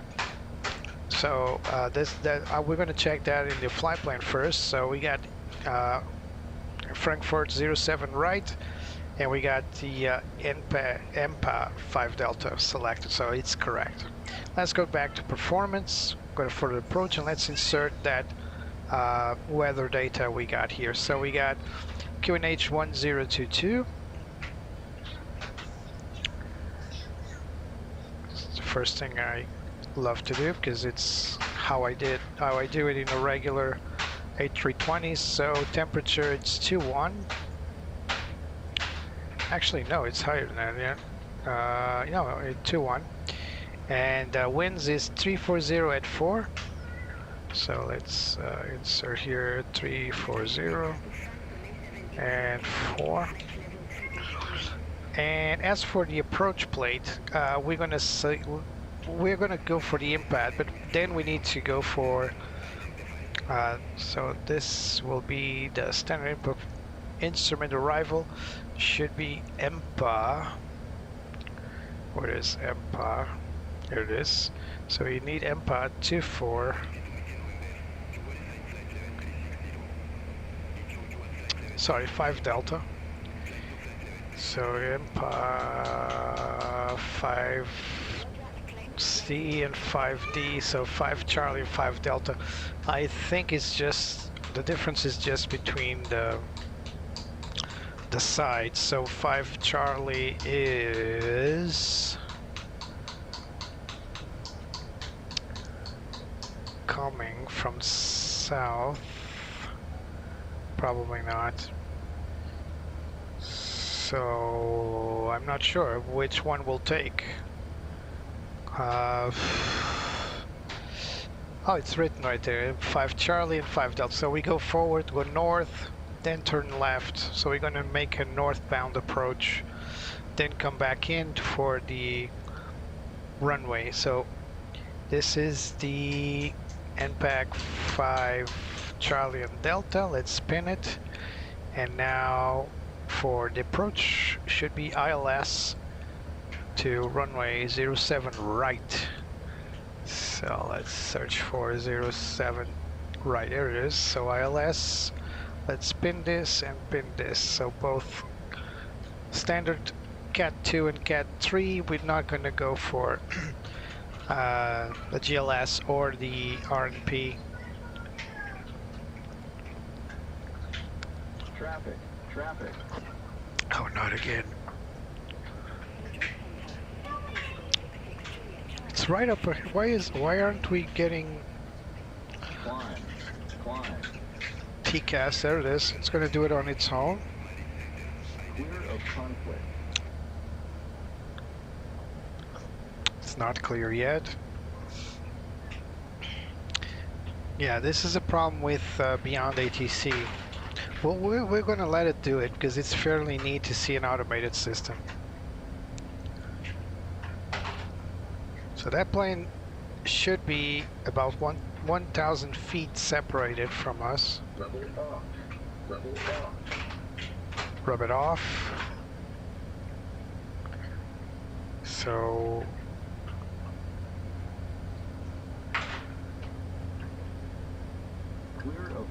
clear of conflict. Now it's going to come down 1,000 feet back to flight level 380. I said 1,000 feet in vertical speed, not 1,000 feet total. Fairly neat system, the TCAS avoidance, automated avoidance.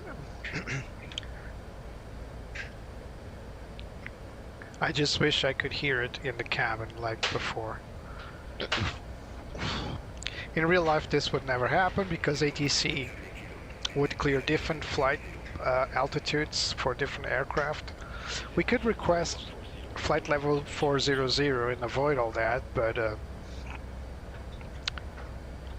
we're, you know, it's a matter of performance. So we can't just ask a better altitude just because it's easier for us.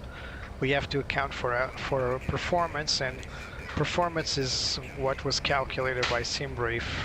If I go flight level 400, it will probably save me more fuel, but you know, I will still need to spend a bit more to climb. So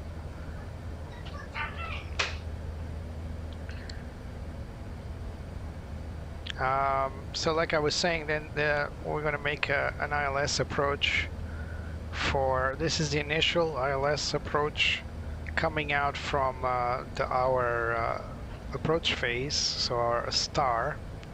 Oh, there's a storm right there. Stormy area. Traffic. Oh, not again. Yeah, we're definitely going to ask for flight level 400. This is not acceptable. Stand by. Climb.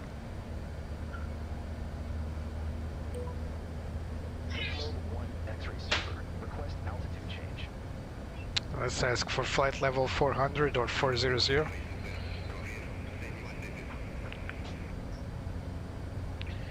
So flight level 400. Request flight level 400. Global 1 X-ray super. Level off. Clear of conflict. And clear of conflict. Alright. Let's confirm it. Affirmative. The Globe 1 X-ray super.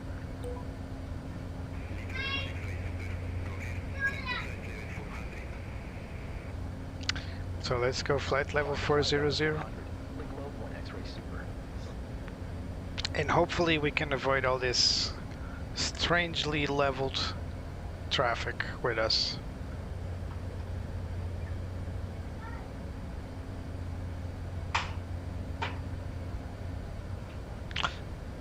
So when I'm talking with ATC, you guys can't see it, but there's a window where I have some minor Beyond ATC interactions when I can make some requests.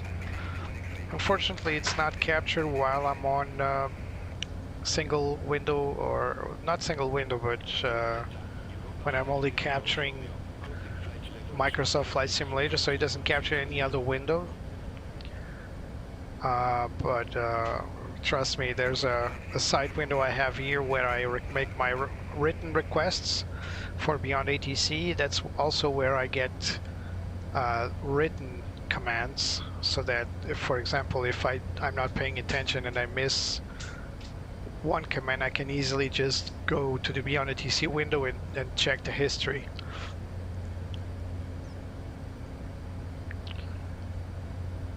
Alright, so we're back at cruise, now in flight level 400, hopefully well above the traffic around us, and will not have any more traffic alerts. But in order to climb, we made not a very steep climb, but we still made a quick climb.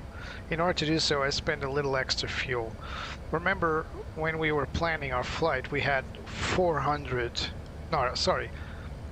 20 tons of expected fuel on board. Right now, the expected fuel on board is, where is the EFOB? 16.6.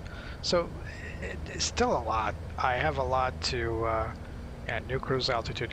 I have a lot to spend as an extra. But remember, I still have, if Frankfurt is not available, I still have to go to the alternate. So I can't really go around. I can definitely go around and spend.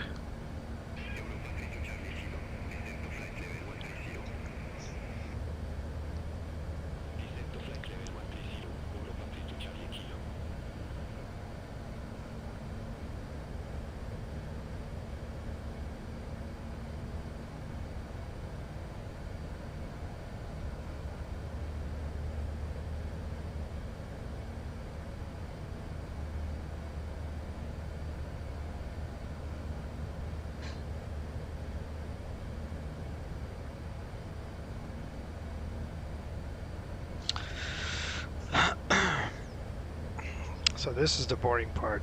I guess it's boarding even for pilots, right? Because, you know, seat is empty. Usually on the A380 there's another guy sitting back there. Both are empty. There's sit another guy here.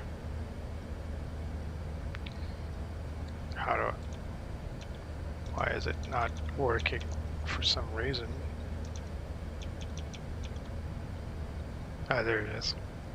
So you can easily get 4 people in this cockpit. Well, 5 people in this cockpit. Yeah, it's more like the A350 can only take 2 guys in the back. This one can take 3, so it's just an upgrade, I guess. Actually, the cockpit is it's eerily similar in terms of size and aspect. I guess both planes were developed close to each other.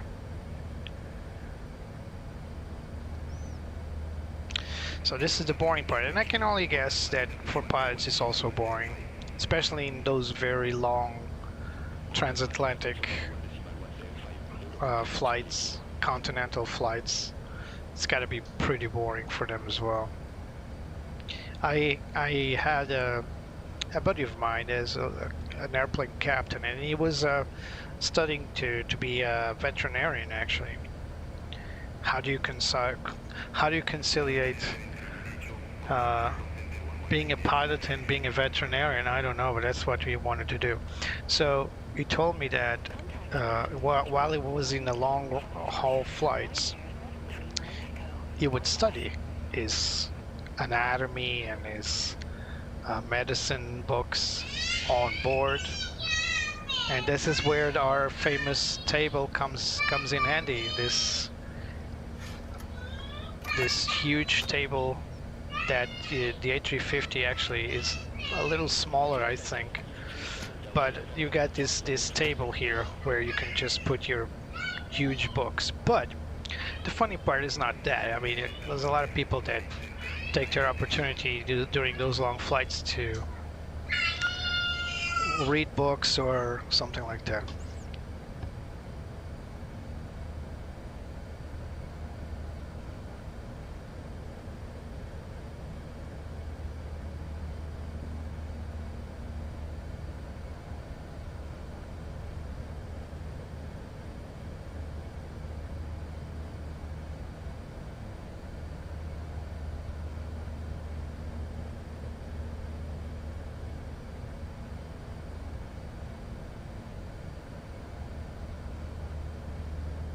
So coming back to my story, my kids were acting up, sorry. So the funniest part of the story wasn't that he took the books, his veterinarian books to study on board. Funny story was he would study those books while his fellow co-pilot or captain, depending on where he was sitting, usually took that time to sleep. Usually those aren't big sleeping times, just small naps. But you might say, well, but there are crew relief, right? There are more than one crew in long-range flights. Yes, but even those that sit on the cockpit while the other crew members go to rests, even those guys have a little shut-eye in the cockpit. And I'm not talking about long-range flights only, even mid-range flights without crew relief.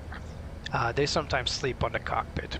And I've seen pictures actually of pilots with their little blanket, with their little pillow on the cockpit seat, sleeping.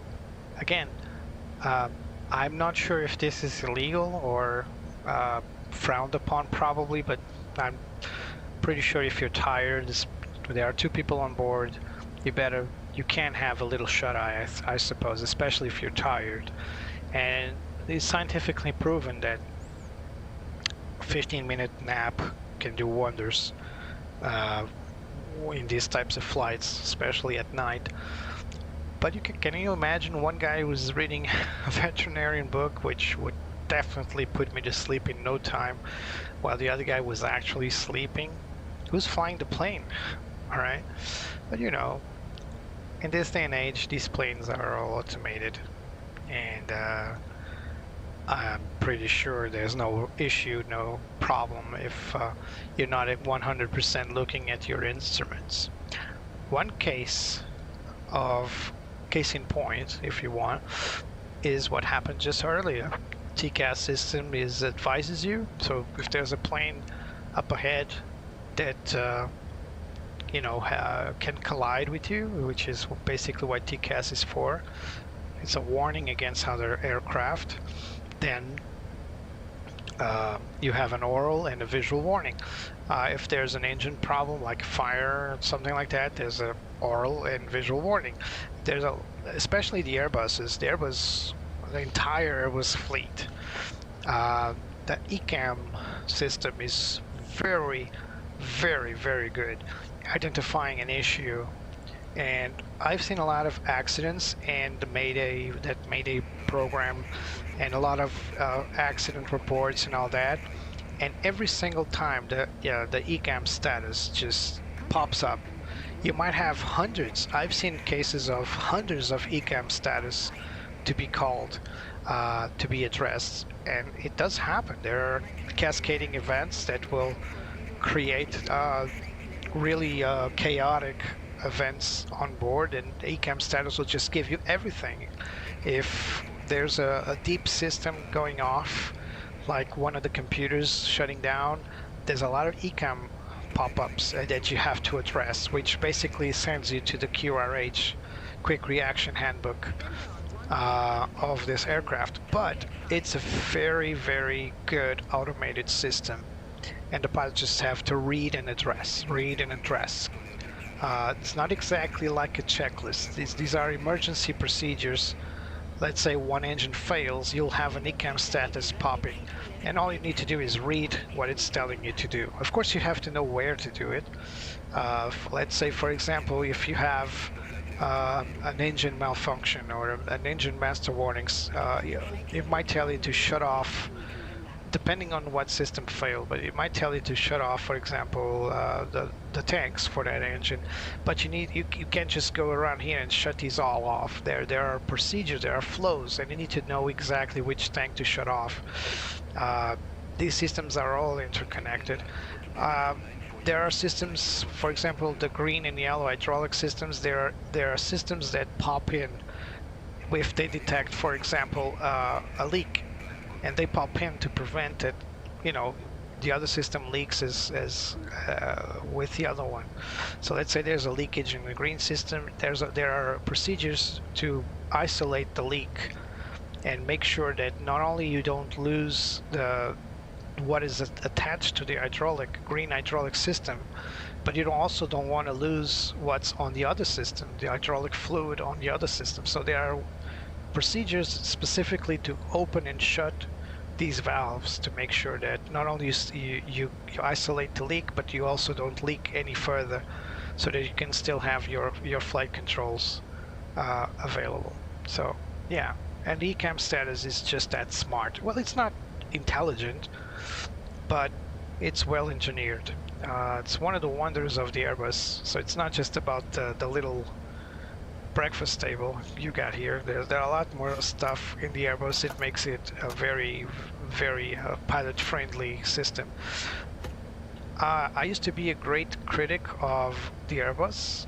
I used to be a big Boeing fanboy because I like to see what the plane's doing, and I get you. Everyone that defends that. I too would like to see this side stick moving. I too would like to see these throttles moving, to know exactly what the plane's doing. However, if I'm given the choice between a very intelligent ECAM system that allows me to address issues as they come, or just have to have the need to have a QRH handbook in my hand and go through the index and searching for the issues, I prefer the ECAM system every single time. Of course, there are things you can't do. If you have, for example, a dual generator failure, probably you won't have an ECAM system popping up, because you wouldn't have, for example, the ACUS. I think that if you lose the primary system, you would lose pilots PFD, ND, and upper ACUS, but you still have the lower ACUS, ECAM, sorry, the lower ECAM. But in airplanes like the A350, there is no lower ECAM. So if you lose the upper ECAM, I'm not entirely sure if you can reroute it to the secondary system to have the ECAM back, but still, these are all very redundant. So if there's something failing on board, it's not like everything is gonna fail. It's not like that. And even if there's a major failure, there are redundancies. Boeing also have redundancies, and I agree that both the 777 and the 787, and in some extent the 737 MAX, they're very advanced, and there are many redundancies, but you know, it's more of a pilot's plane. This is an engineer's plane, so this is more of Boeing is more of a pilot's plane, so it expects you to fly it regardless of what the automated systems are on board. The Airbus only gives you the commands when it clearly reaches a state where it can't help you any further. So it's like, okay, I've done anything I could to advise you, to give you options. Now I'm running out of options, so here, take the controls. And that's called a direct law. The airplane just hands you over control and removes all the envelope protections. Not all of them, but the vast majority of the envelope protections and automations, and will give you the plane. This can happen in many ways, after many issues. One of the most famous situations that the airplane just handed over in direct law was the infamous Air France 447 incident, an Airbus A330 that crashed in the Atlantic Ocean a few years ago, coming from Brazil to Paris. The plane had a dual airflow error, so all the pitos froze. The airplane has 3 pitos, and all 3 of them, I think all the 2 main ones, and except for one, the secondary or the alternate one, failed. So the plane had to disagree in terms of airspeed, and since he couldn't determine what the airspeed was, all protections were removed. The plane entered direct law and just handed over direct manual control to the pilots. Why? well, the plane couldn't rely on its sensors, and it's giving the pilots the choice. Is it perfect? No. Unfortunately, that crew didn't make the right decisions and they crashed, and unfortunately lives were lost. But still, the plane just doesn't go berserk, and if there's no data, it just doesn't fly indefinitely. It clearly goes to a state where I can't trust myself, so I'm handing you over. You're the pilot, you're the decision maker, as you always been. Instead of flying for you, now I'm flying with you. Of course, people make mistakes still, regardless of automation, right?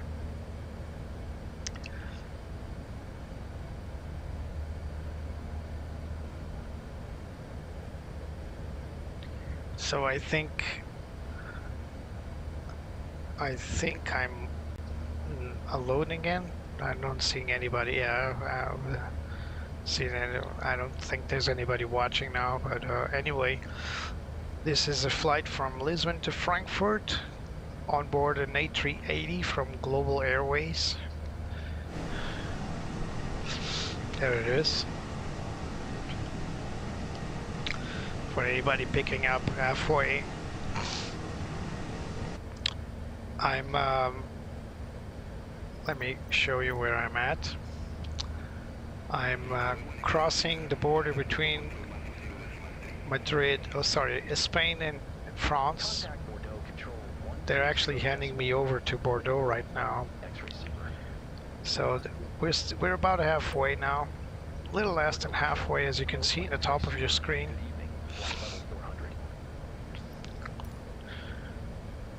Very uneventful flight, aside from two TCAS warnings that forced us to climb twice. Then we requested a higher flight level to avoid that. So we are currently seeing our what the heck is that? What's that line over there? Not sure. So we are what's our ETA here? So we should be arriving at 9:15 something. That's Zulu time. So sorry, 11:15 Zulu time. So we're about 2 hours still to go. So what I'm going to do now, and I've explained in previous live streams, Beyond ATC doesn't like this, but I'm going to accelerate time.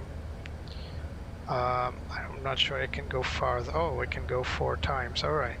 So I'm going to... No, it comes back to 2 times. Yeah, if I recall this correctly, this is a protection because it appears that at 4 times the speed, the plane goes AWire. So in any case, we're going twice the speed for now. The idea is if we can abbreviate the time to reach our destination the best, especially to shorten the video itself. I've seen videos of people that just cut off, like they stop the stream, or they just make a video from departure, they reach top of climb, and then they cut the video all the way to top of descent, or maybe even later than that. I prefer to time accelerate, mainly because I don't like my videos to be just a show off from A to B. I respect whoever does that. I'm not making a critical point here, but I think that if you have the knowledge to make these planes fly, most people will come to YouTube to, let's say, oh, how do I turn it on from cold and dark to flight? And they come to YouTube and they watch a tutorial. There are thousands of tutorials of different planes and different modules and different platforms. But full flights give you the opportunity to, for example, make mistakes, or give you the opportunity to instruct, or give you the opportunity to help people. Unfortunately, I have no audience at this point, but if I had an audience, people can take this opportunity to ask questions, and if I can answer them, I will. If not, I'll just say I'll come back later with an answer for that. A video, you don't have that interaction. Of course, currently I also don't have an interaction without any audience to ask those questions, but this is what I intend to do for the future. I intend to, if possible, to have a bigger audience and to have interaction and to answer questions. Even though English is not my main language, I'm sure that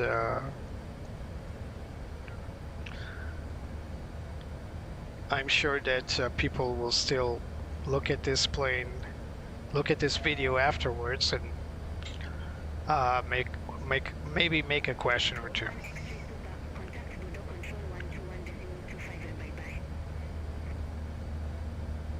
Center on 121.25. Lick load 1 X-ray super. Have a good evening. Bordeaux control. Lick load 1 X-ray super. Flight level 400. Lick load 1 X-ray super. Bordeaux control. Radar contact. Ryanair 6 Echo Alpha. Contact Bordeaux control 124.05. So we're just handed over. We were just handed over to another station on Bordeaux. So France is divided in many different ATC sectors. All major countries are.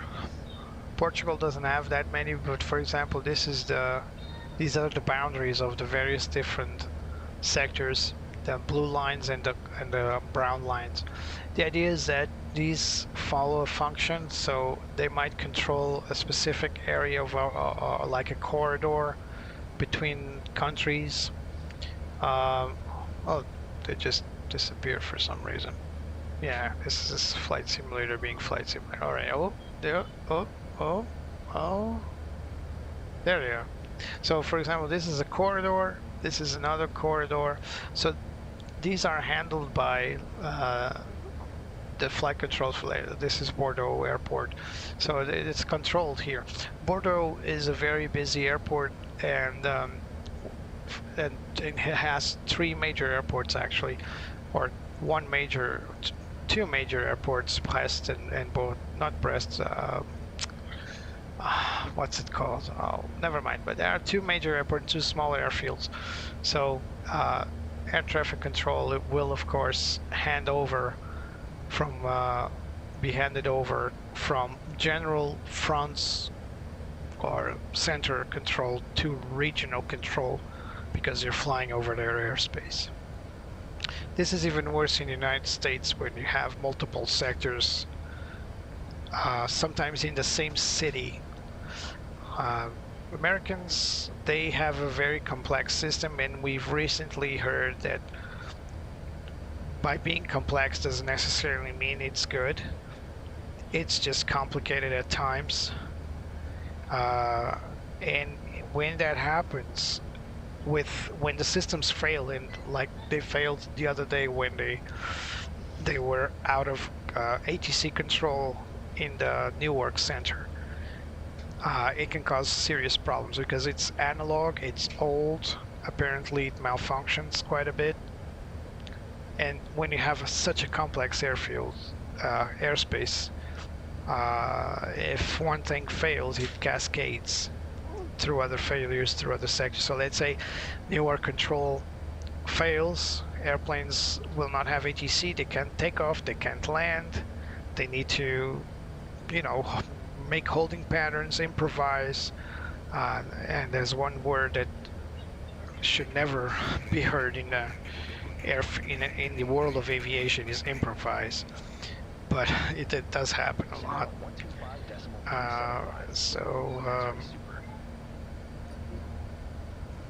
Yeah. Bordeaux control. Lick load 1 X-ray super. Flight level 400.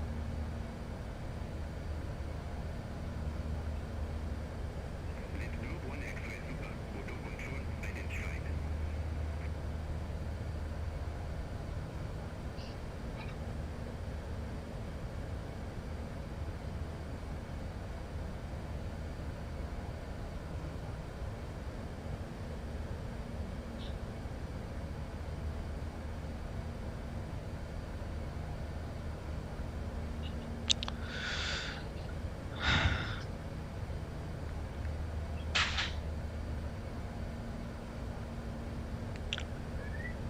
I used to fly.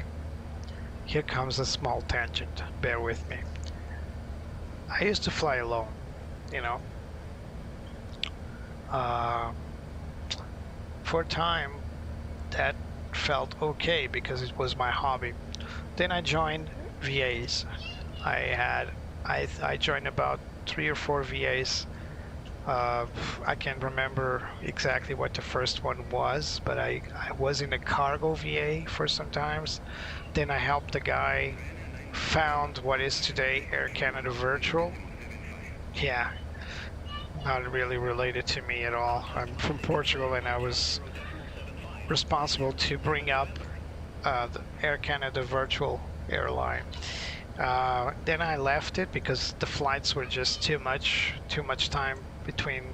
I was flying with the 747 fleet, so 747 flights were fun, but there were like 15 minutes of excitement and 8 hours of boredom.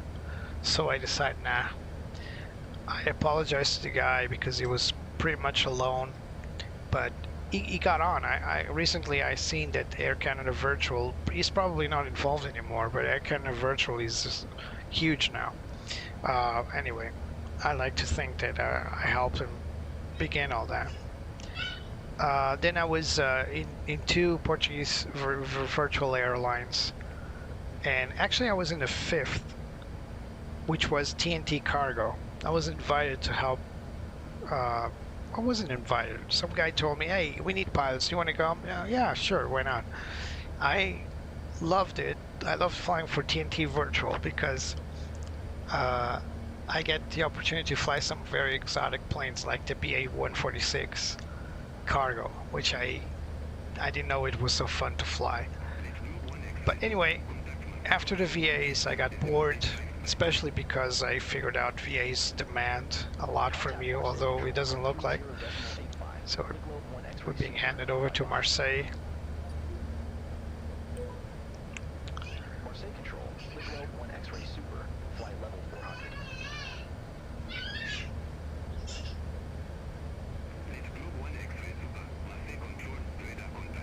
All right. So like I was saying, the VAs, they demand a lot from you, even though it doesn't look like it's just a hobby, blah blah blah, but it still demands that you perform your flights correctly, you fill in your ACARs, you send the data, you make your pilot reports, and you have to be very serious about it, even though it's a hobby. So I left the VA world after 5 attempts of being integrated and feeling alright by being integrated. Then I started streaming, live streaming for a bit, and I don't know why, but back then I had a lot more audience.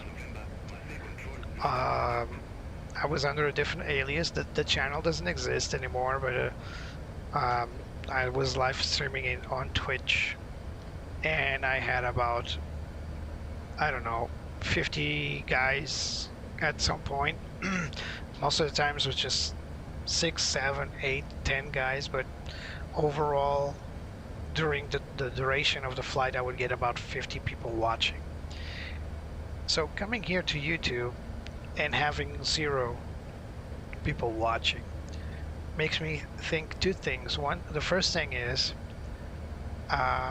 flight simulation is not that popular. It is popular, but not as popular as any other game types. But also YouTube doesn't really care about newcomers, and it's sad. It's very sad.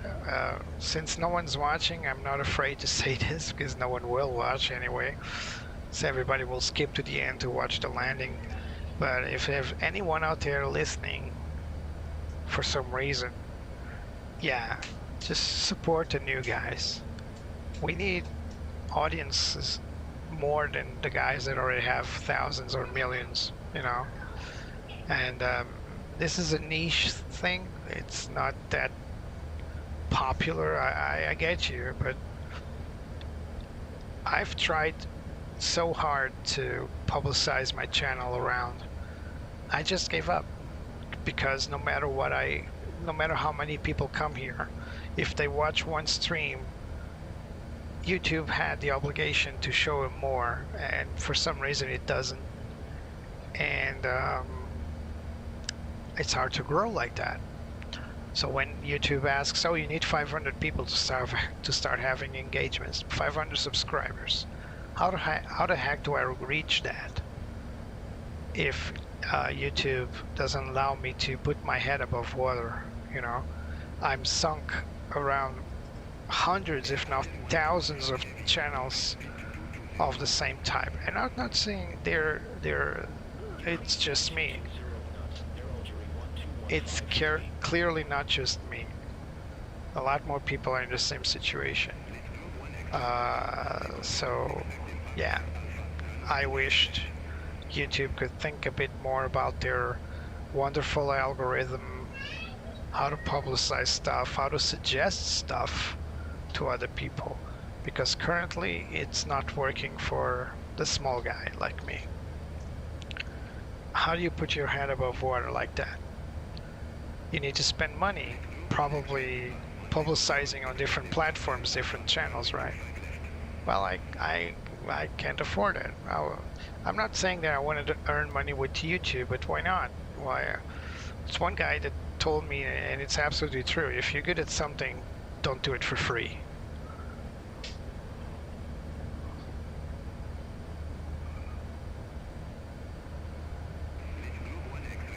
But here I am trying not to do it for free and need to do it for free.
So time accelerated.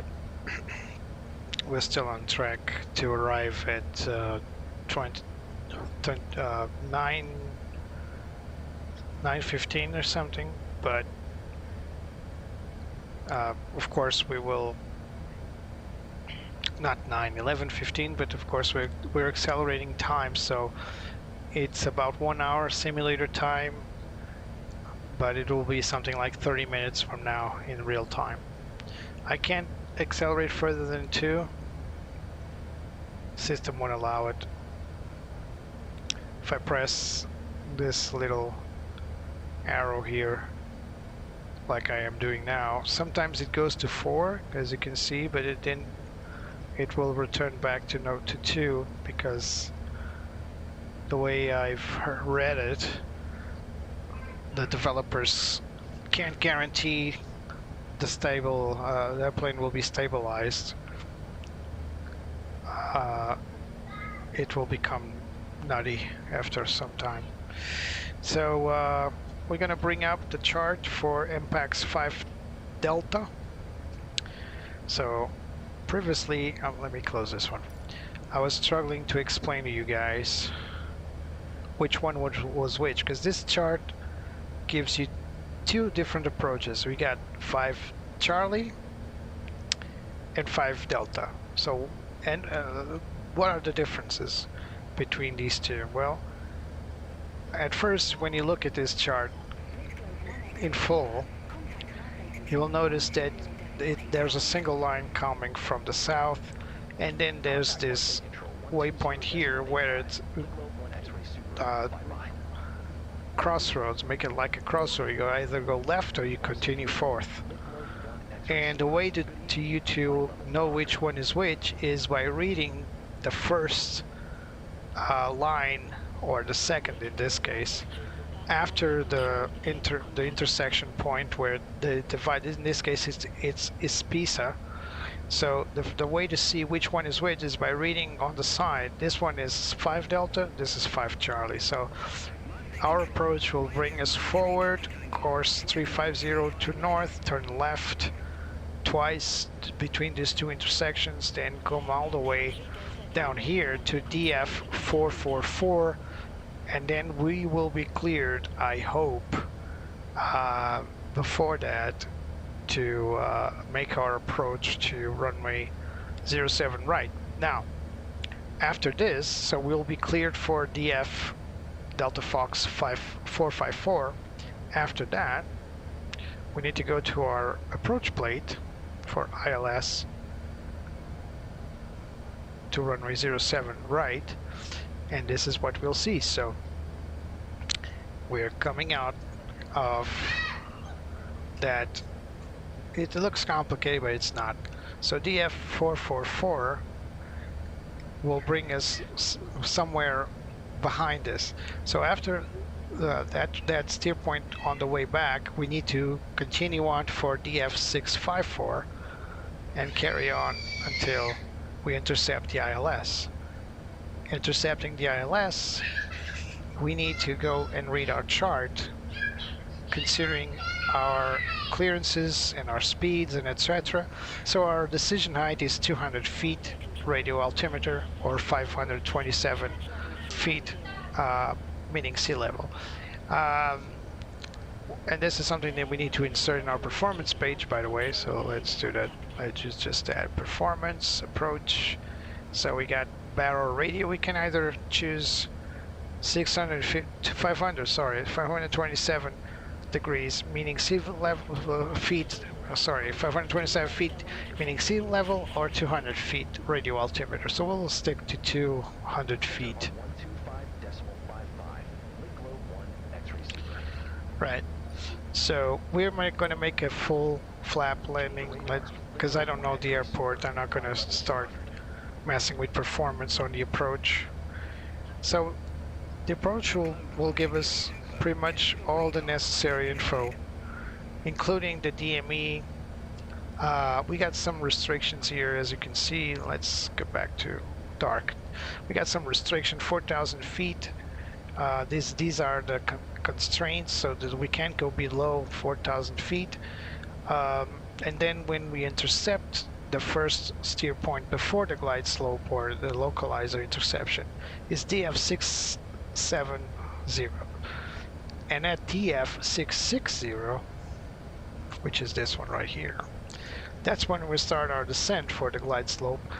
And we need to descend at 066, that's the runway heading, and at DME, so at 4.1 nautical miles from the localizer, we should be at 1,630 feet. This is very important, because this is probably our point of no return. If we are too high or too low, we'll abort the approach. And then we got runway. The runway is at 327 feet of altitude. I could go around and show you a lot of the other stuff here, but it's not relevant for the flight, as well as the Cat 2 and Cat 3, which are fairly similar, but these are visibility categories. So Cat 2 and Cat 3 have different visibility clearances. So if the runway has a lower category, currently the visibility is CAVOC, so there's no restriction. But if I have an RVR of 75 meters, I have one procedure, which is if I can't see stuff below 75 meters, I go to a Cat 3 ILS. If I have a 300 meters RVR, so if I can see stuff at 300 meters, less than 300 meters, then I go to Cat 2 ILS. And there are different procedures for Cat 2 and Cat 3. They're basically the same, it's just that there are some minor differences between these two approaches, which have a lower decision height at 100 feet, for example, Cat 2. Cat 3 will be an auto land all the time. So you need to have auto land or HUD landing system, so a heads-up display landing system this plane does not have for a Cat D. 3D, so Cat 3D approach. So we're not going to make an auto land today, we're going to make a manual landing, so we're not even going to get concerned about the RVR, the distance, visual distance, because it's CAVOC. We'll get to the ATC METAR once more. So the winds are now variable at 2 knots, so the winds have actually reduced since we last saw. QNH is 1022, so that changed. Actually, no, it's the same. So I'm going to stick with 340, but let's reduce to 2 knots because there's no indication of wind direction. It's just variable, so it's mild. It's a mild wind. That's all we need to know. 2. And what else? Yeah, no significant change for now in EDDF predicted for the next few hours, so we're good to go. Well, temperature is 18, so the temperatures plummet a little bit. Positive 18, so 18 degrees Celsius. So currently we're turning in, and we're going to start our descent after Ladol.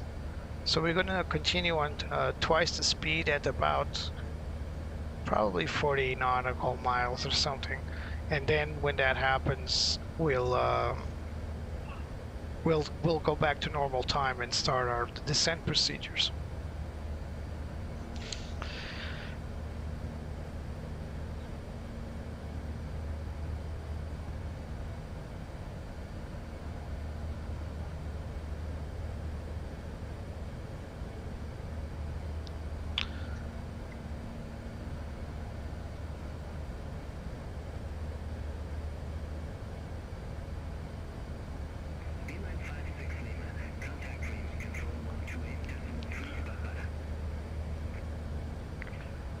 So we're coming very close to our destination now.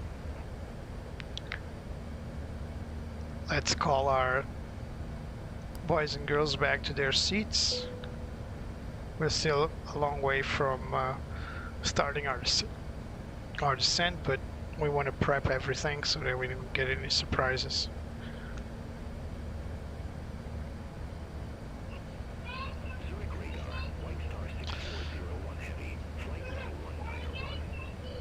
So this is a fictional flight from Lisbon to Frankfurt.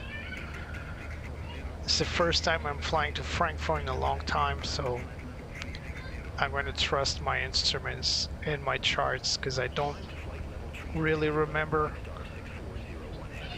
many of the approaches and especially the taxiway, so I'm going to have to use the visual aids. There are some winds here, nothing special, but some clouds as well, also not really a factor. I do wish I had weather radar, but the system is inoperable in this plane, which is unfortunate. Oh well. Actually, that whole TCAS panel is non-functional apparently, because I can't operate my TCAS to Alright, so let's decelerate time. Landing radar. Globe 1 X-ray Super. Flight level 400. We're almost in German airspace, I think.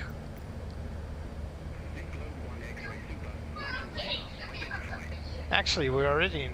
Oh my, we just crossed the border a few moments ago. So we were... I think this is Benelux, somewhere over here. And now we are already in Germany. So we're in German airspace.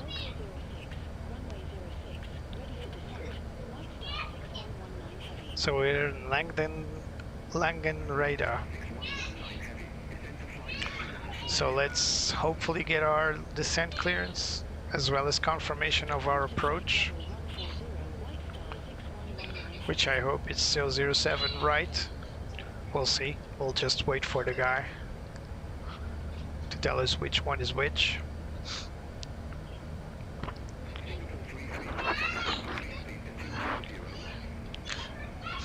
Whenever I leave my zone of comfort, it's where I actually perform better in terms of checklist, because I'm more aware of what's missing. If I'm comfortable with the plane or with the procedure, I usually make mistakes, skip stuff and all that.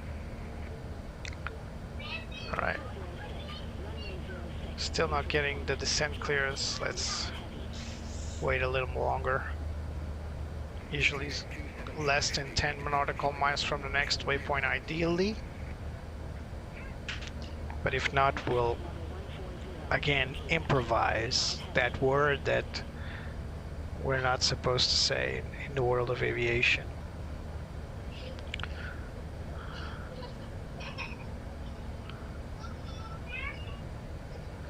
Come on. We're turning in for the final, well, not the final heading, but one of the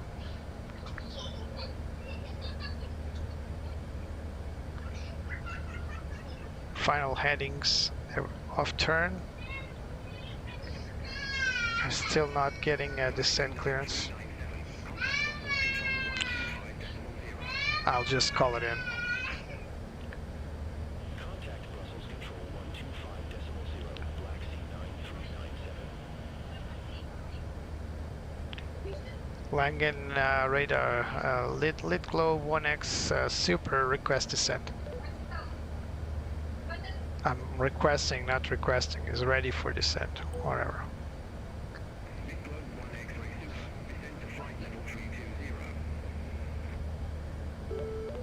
Descend to flight level 320. Co-pilot will apply for me. So we are descending. Hello? Here we go. We're descending, but we still don't have an approach clearance, so either it's pre-approved, which is not possible unless I had CPDLC, which I do not. Either it's pre-approved or it will be given to me in a moment. So it's clearing me for flight level 350, 320 actually, standby. 320, probably just to let me descend, but it's going to be very above my ideal flight path, as you can see. So yeah, here's hoping that we can intercept our course anyway, our glide path. Remember,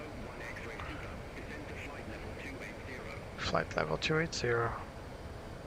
Descend to flight level 280. The Globe 1 X-ray Super. I'm still not given a runway to land yet.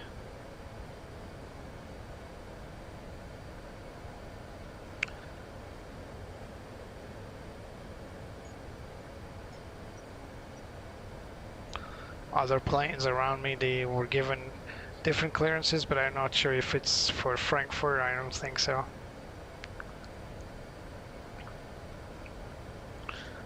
Still descending, so we'll reach our assigned altitude over here before this steer point Covan. It's still a long way to go.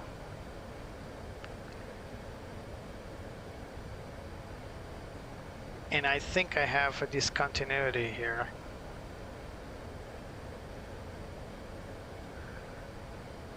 Because I 230. Descend to flight level 230. The Globe 1 X-ray Super. Alright, let's go 330.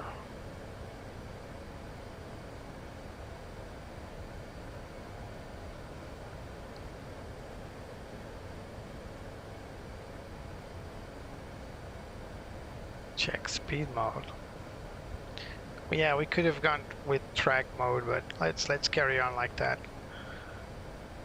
I really don't like the track mode. So we're supposed to do this and this, but there's this weird, I don't know if it's a discontinuity or something. We'll check in our flight plan in a moment. So species is the one that divides, so we're gonna go all the way down. Oh, there it is. There's our discontinuity right there. So we need to manually turn in, or we can just delete this. Nah, let's do it manually. No, let's do it manually. It's better like that. So yeah, we need to land there. So we need to go all the way down here, up here, sorry. Turn left and then left again and turn in.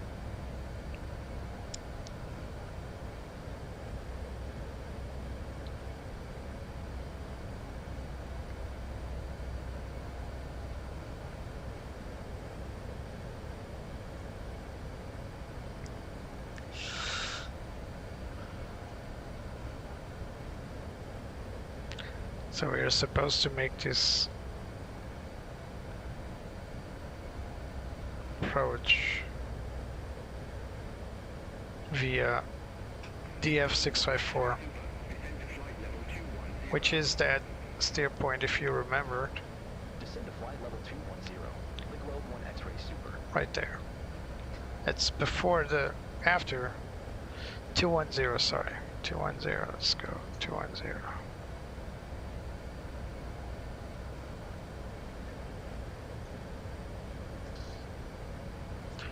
We're still coming down.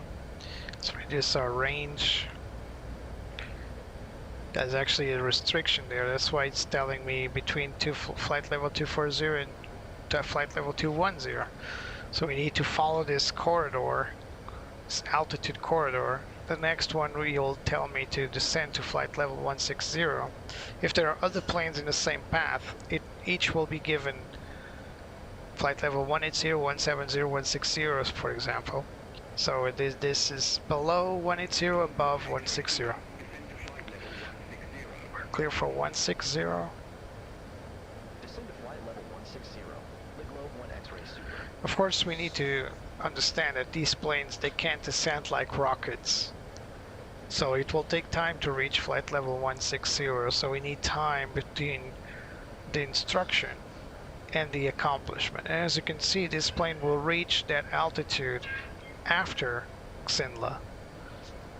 But if it's below flight level 180, then it's fine. And I think it will be, because we're underperforming ever so slightly from our performance descent, and I think we'll get there real good. I still don't know which runway is active in Frankfurt, so here's hoping that everything goes all right.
110. Descend to flight level 110. Lit Globe 1 X-ray Super. So there's Pisa. After Pisa, we'll enter Contact Langen radar approach 135.35, UPS 295 heavy.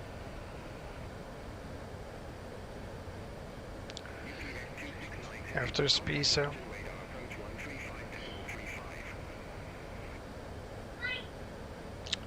There's our little plane there.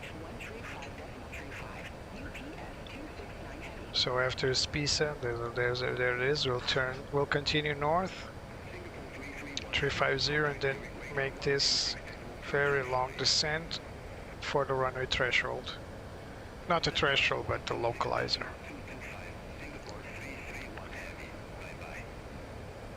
You can actually see the airport somewhere. But Frankfurt is a very big airport.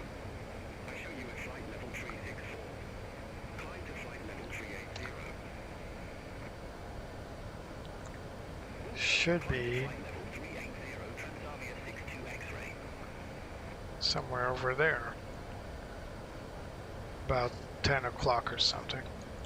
See if we can see.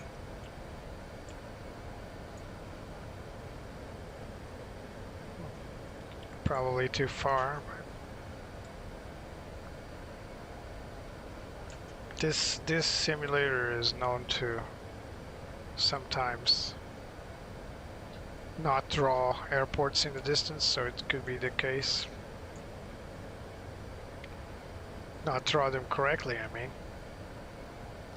It's probably over there.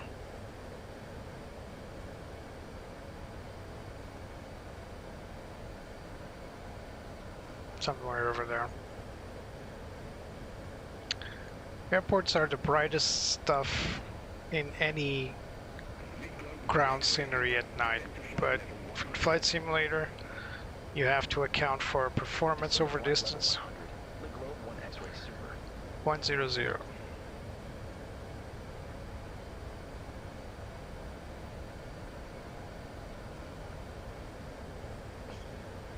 So we are obeying every single constraint.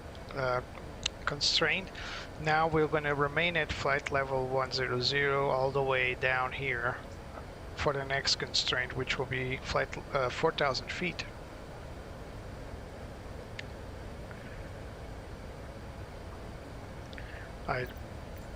That reflection is just too much.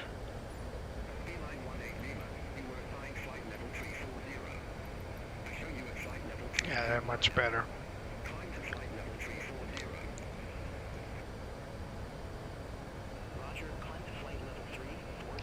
Again, there's no terrain or weather, unfortunately. There's no terrain information here. This aircraft is not equipped with a weather radar. The real A380 is, of course. I'm talking about the fly-by-wire add-on. Like I said in the beginning, this is a freeware aircraft, and for what it does, it's actually pretty cool. So I rather cut some slack. Someday this plane will have a weather radar. I'm almost sure about it, but currently it doesn't.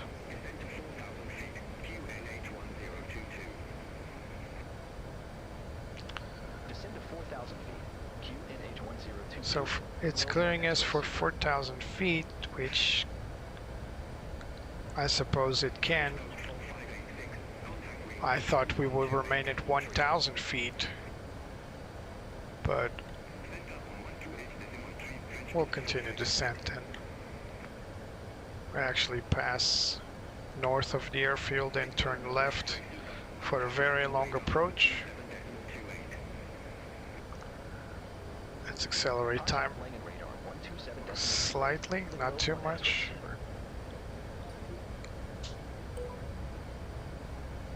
Langen radar, Lit Globe 1 X-ray Super, flight level 0906 with information Foxtrot. So there's Pisa.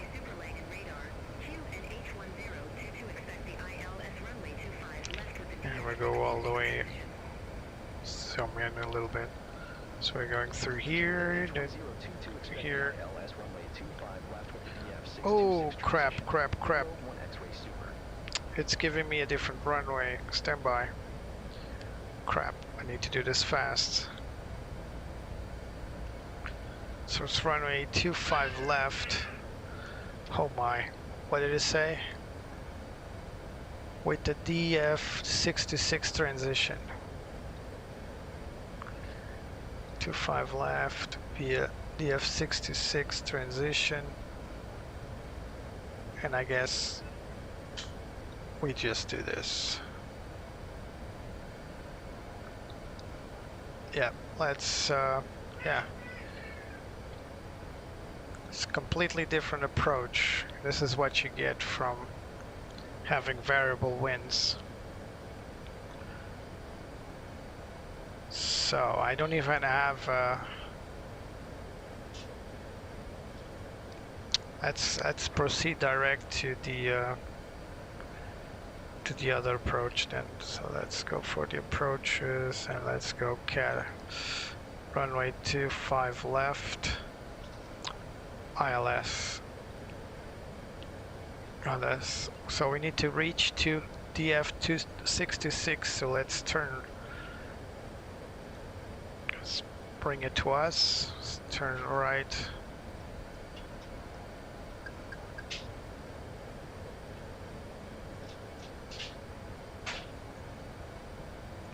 Go back to manage speed for now.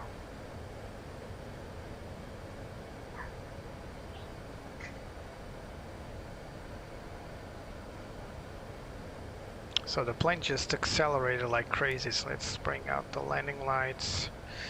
We're below 10,000 feet. QNH 1021, so let's confirm that. 1022 actually. I hate when they do that. They could have given me the clearance when I started descent and I didn't have to do this in the middle of the flight. So all this has been deleted. It's no longer 07 right. And now I'm gonna have to make a huge turn to intercept the F66 because our fellas here changed my approach in the last minute. So in order to help us, yeah, I know speed limit has been exceeded, let it come down a little bit. We're going to make a direct to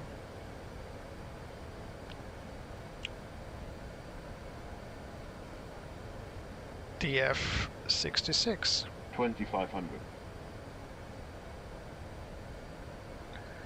And now let's press in and let it do its job. There we go. So we managed to do it because we heard ATC at the very. I think if ATC gave us that clearance later, it would mess our approach real bad. Because we were just passing P6, not P6. So what's it called? We were passing that intersection.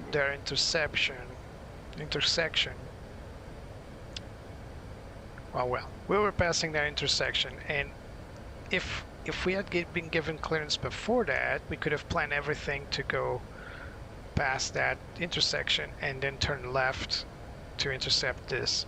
But since we were given so right above it, or just passing it, it made things a lot harder for us, but we'll still make it.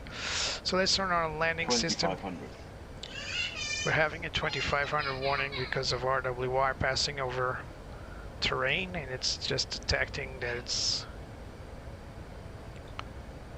passing above it. So let's go back to our ILS clearance. We need to descend to 4,000 feet. That's exactly where we are. So we are at altitude for interception. We just don't have the ILS. We're just too far for ILS capture. We can turn on our approach, or maybe not. Why can't I?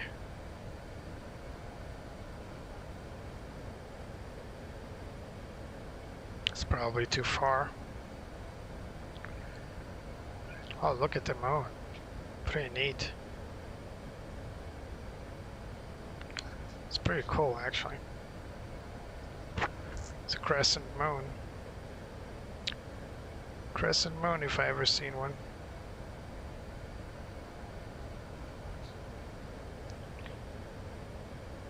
Alright.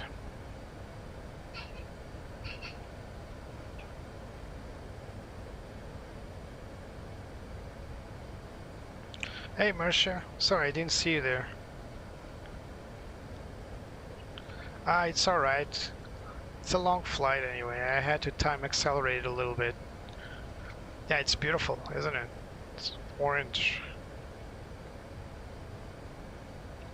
I don't see the airport yet, but we'll start prepping everything. So, approach checklist, number 1. So, bearer reference 1022 and cross-checked. Seat belts are on. Minimum is 200 and checked. Auto brake. Good call. Auto brake. So let's set to 2. So landing auto brake set. Yeah, it's alright, Misha. Before you arrived, I was talking about how YouTube doesn't notify people. Even though we ring the bell, it's quite selective, so it's quite possible a lot of people just don't know about it. There we go, approach mode engaged. We're going to allow it to make the approach all the way down. We're going to start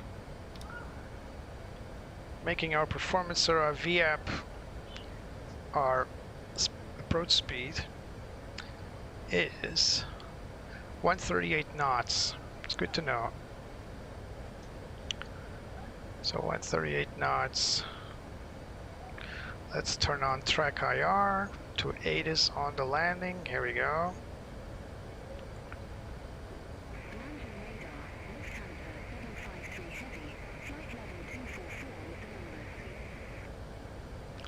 I still don't see the airport though. Getting a little anxious here. We're quite high, so I would assume we're also quite far. Let's see where we are. Yeah, we're about 3 miles away from the glide path, so... Oh, there it is. There's the airport. Just popped in. Like I said earlier, the Microsoft Flight Simulator will just give you the airport really close because it's saving on memory. Let's go back to flight plan here. Come on. What happened?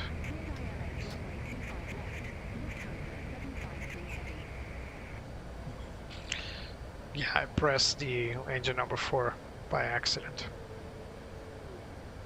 Alright, start dropping some flaps here. Still too fast. Let's wait a little bit for deceleration. I still don't have clearance to land, so we're quite far yet. Still above glide path. So let's descend a little bit.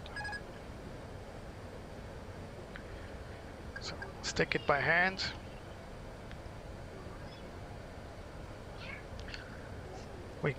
We have tailwind. So this is the second time this week this happens with Beyond ATC. It just doesn't care about tailwind, which is unfortunate.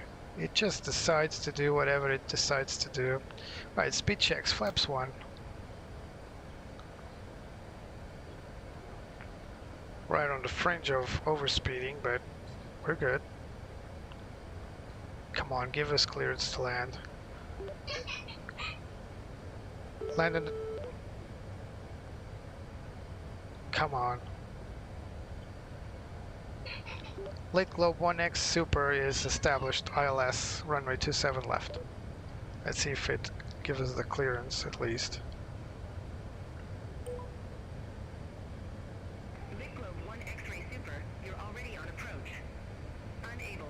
Unable what? Flaps 2?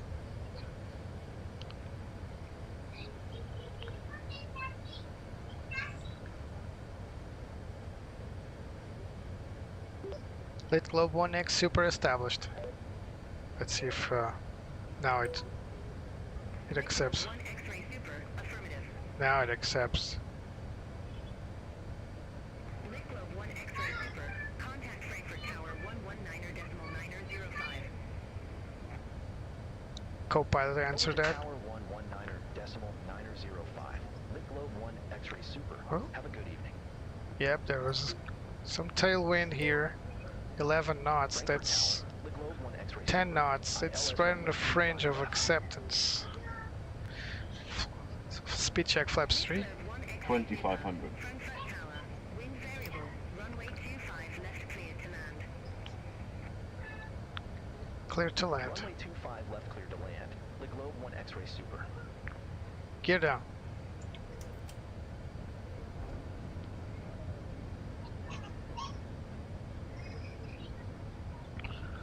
One thing I have to remember when landing Mirsha is that this plane is like 3 stories high or something. Speed check full flaps. And so the touchdown will occur before I'm used to in an A320. So sometimes the touchdown is like a surprise for me because I'm not expecting it to be so soon.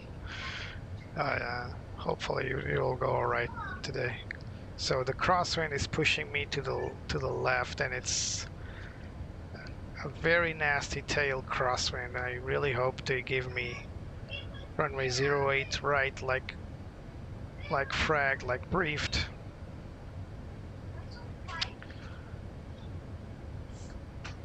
Yeah, well, that's what you get with AI. It will be good someday, but currently it just gives you stress, unnecessary stress. Look at that. I'm trying to crab as best as I can, but it's still offset. Good thing the glide path is alright, because everything else looks bad. A little bit above the glide path now. Alright, let's see if it turns in. 1000. 1000 check.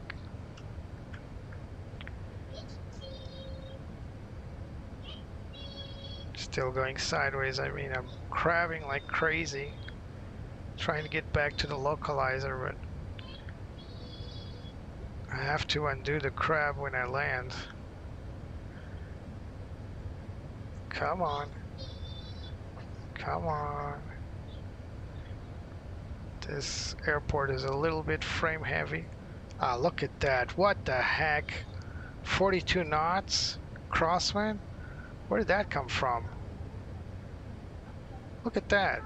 How can that be? There was no indication of gust winds. 400. That's a wind shear, if I ever seen one. 100 above. 100 above. 33 knots. What the heck? Minimum. Continue. Hopefully. Minimum. Continue. What the heck? 100. This is not an easy plane to fight in crosswinds. 50. All aircraft 40. advised information Gulf now 30. QNH1022. 20. 10. 5. Whew. That was easy, wasn't it? Reverse.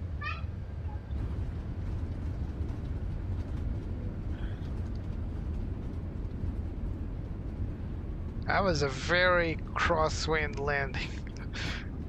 I've never had such a crosswind landing, ever. 40 knots crosswind, really? Globe 1 X-ray super. Exit right at Mike 21. I need to follow these guys strictly. Exit right at Mike 21. Lit Globe 1 X-ray Clear our plane here. So I think this is the exit. It's a high-speed exit, I suppose. If not, we'll still use it because it's large enough for us.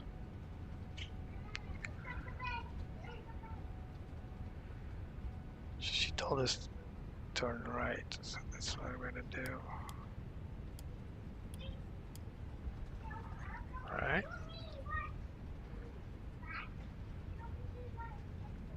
Let Global and X-Ray Super runway vacated. Come on. Mid-globe 1 X-ray Super.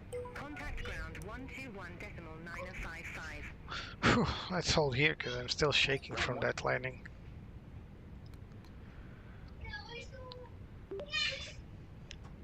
Ground lit Global 1X Super, request taxi to the runway, to gate, Echo 5. Lit Globe 1 X-Ray Super, welcome to Frankfurt Main Airport. Stay parking or advise if need assignment. Let go 1X Super will like gate Echo 5. Lit Globe 1 X-Ray Super, gate Echo 5 taxi to Mike 21, Mike 6, Lima 1, November 1, November. Alright, co-pilot, you answer that. Gate Echo 5 by Mike 21, Mike 6, Lima 1, November 1, November, the Globe 1 X-Ray Super. So let's see. Alright, let's turn.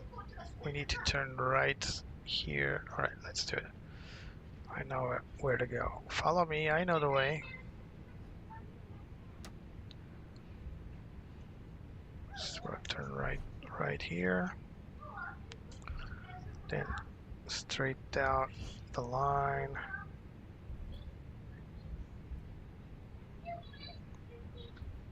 This green line here.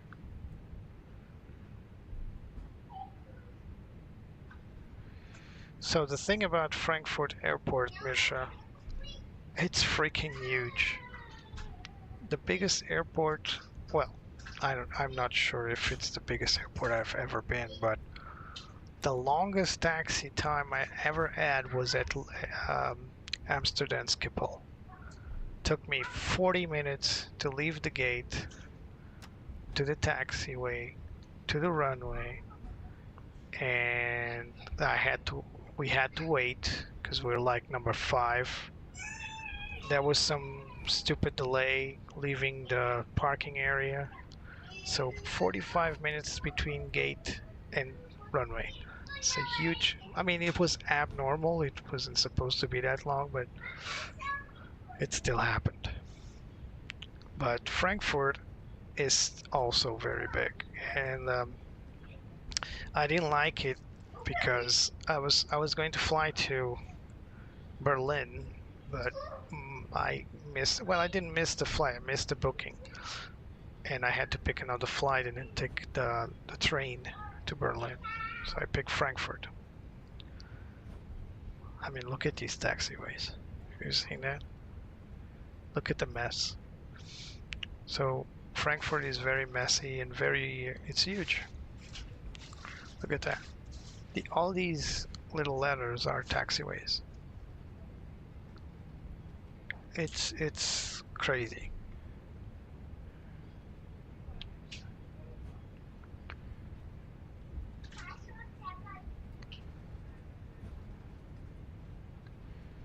So we're making a very long runway. Oh, sorry, taxi. If I was in any different airplane, I would shut down engines, but I'm not sure the A380 you can do that. You can definitely not make single engine taxi. But well, did we cross the runway here? I think we crossed the runway. Or did we? No, we didn't. But for a moment, I thought we did. So it's telling us to go behind 25 Charlie, so we need to go all the way down here, continue on.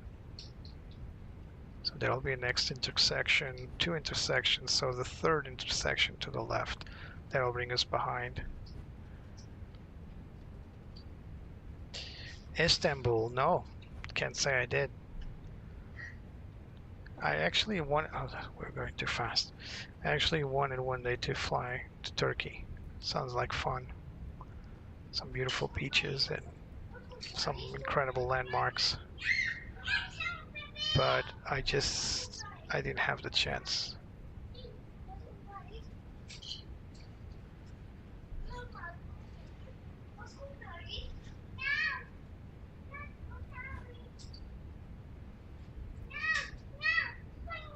So our gate will be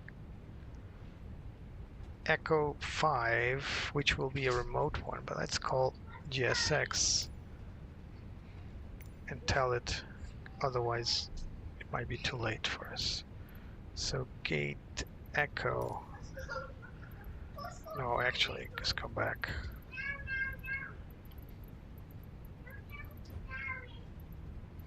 No, let's go. So one thing I hate GSX is navigating this freaking menu. So it's gotta be Echo, there it is. Echo 5, heavy. Oh, follow me. Whatever, Fraport, I don't care. I can fly there, I need to check if I have the airport for Istanbul. I'm sure I do. I can make a flight next from Frankfurt to Istanbul. I tell you what, Mirsha, you get to pick the airline. Which airline would you like me to go with to Istanbul?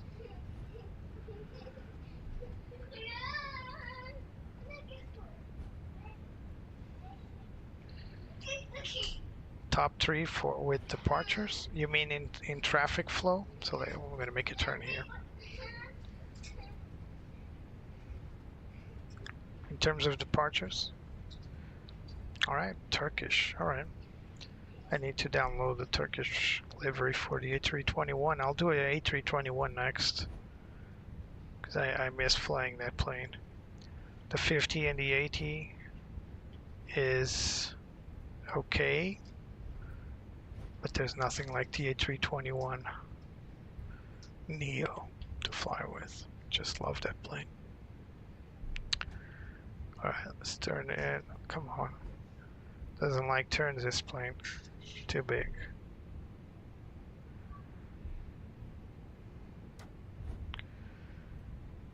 So welcome to Frankfurt.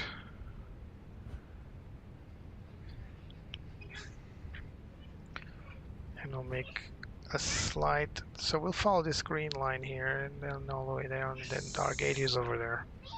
It's the third one from the right. So, Turkish from Frankfurt to Istanbul. I'll get the opportunity to buy some Turkish delight.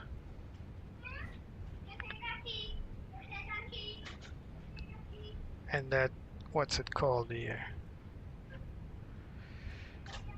To download the livery is a cost? No, it's free. I already have the plane. The plane is the cost. So there's our gate over there. The plane is the cost. I just need to get to it. So we didn't do any of the checklists. I was just reminded of that.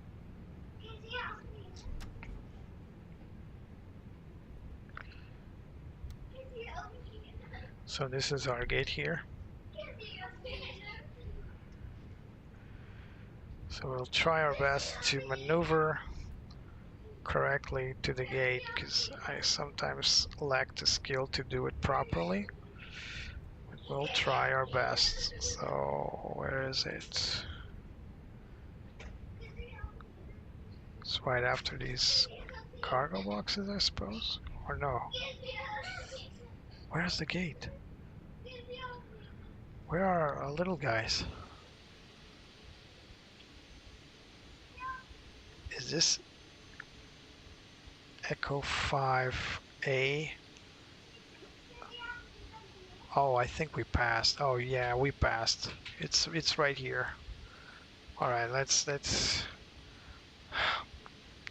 God damn it, plane is so big. I'm sorry. All right, let's do our best to make a very tight turn here.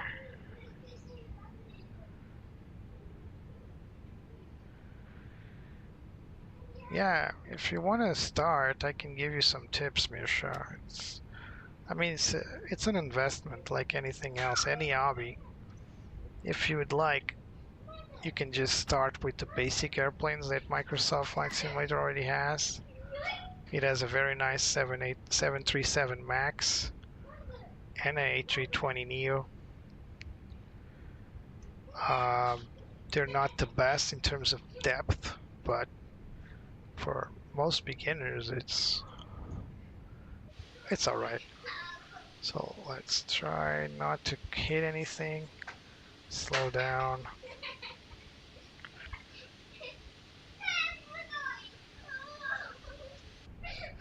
All right, let's use the VDGS. It's our little aid over there. I'm trying to zoom in to see more clearly. So it's telling me to turn left and now move forward. We need to hit our brakes a little bit, go slow, little left, right, little right. I'm trying to hit the brakes as best as I can. It's going to tell me to stop anytime. And stop. There, okay. We are on the parking brake. And it's okay. Now these jetways will move, hopefully. I parked a bit askew. Chocks are on. Gotcha. Now let's turn off our engines. We'll start with the outboard engines. We already have our APU bleed. Start engines. So parking checklist. Oh, continue. Parking checklist. Parking brake with chocks are set. Request deboarding. Boarding requested. Our engines are both off. Let's turn off the wing, camera, and taxi lights. And of course, we turn off the beacon, seat belts, and mobile are on auto. Let's leave that to the back, to the side. And let's turn off the fuel pumps. Now this is like playing those. It's like, look at that. These are all fuel pumps that I need to shut down. Looks like I'm getting a calculator for IRS. Look at that. All these are fuel pumps. They're crazy. Alright, fuel pumps are off. Checklist complete. Let's go back to our services. So let's open the cargo doors. Passengers are deboarding. So yeah, this plane has a huge issue in these airports is that unfortunately Microsoft Flight Simulator doesn't simulate twin jetways, so it only simulates the rear jetway. Why? I'm not sure. It's a limitation for Flight Simulator. It's not from this plane. I'm not sure if Flight Simulator 2024 has the same limitation, but this plane typically has always two jetway connected. One is for first class, which is the one on top, which is the one that's already connected, and the other one will connect to the front for everybody else. And if the airport allows, you'll even have rear stairs to exit passengers from that place as well. As you can see, there are three jetways, but this one will most likely serve probably smaller planes, or I've never seen three jetways connected, but two I did, and unfortunately in Flight Simulator they just don't connect. Very unfortunate. Alright, Misha, just do what you think is best. If you want to take the jump, let me know. So the approach checklist, will set that as complete. We'll also set this as complete. I didn't make them, but I like to just clear them out. Alright, let's secure the aircraft. So let's turn off crew oxygen. Let's turn on the ground control for the recorder. Oxygen set, emergency exits were set to off. Electronic flight plans, keep them on, as well as batteries, because we're still unloading the plane. Let's request our ground power unit so that we can turn off our APU.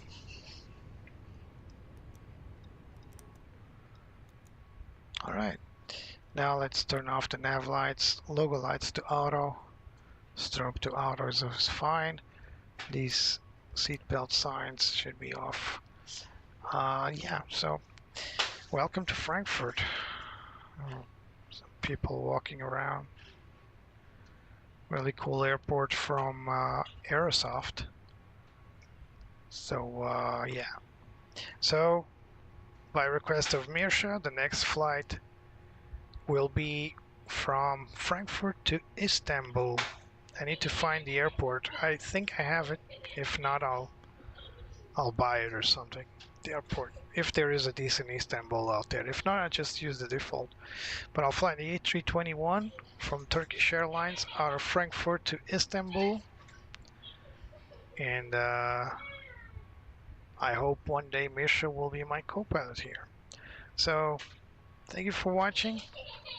The landing was emotional, to say the least. It was a good landing after all, because it was a crabby landing, but it went well. I actually landed on the center line and within the touchdown zone, so it was a good landing. Unfortunately, the approach changed right when I was preparing to perform another, so I had to move fast, and unfortunately, whenever you move fast, things don't go as planned. Not all the time. But yeah,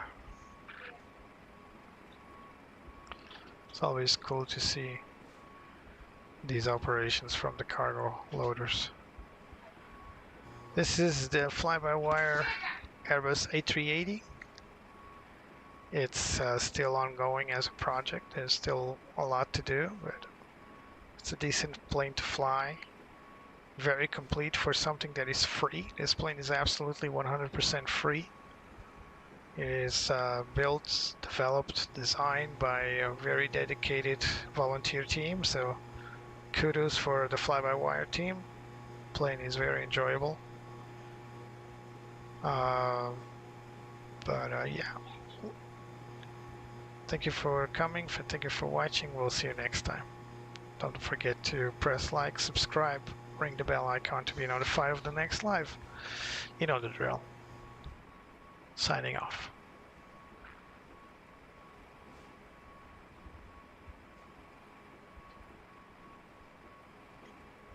Thank you, Misha, by the way, for coming.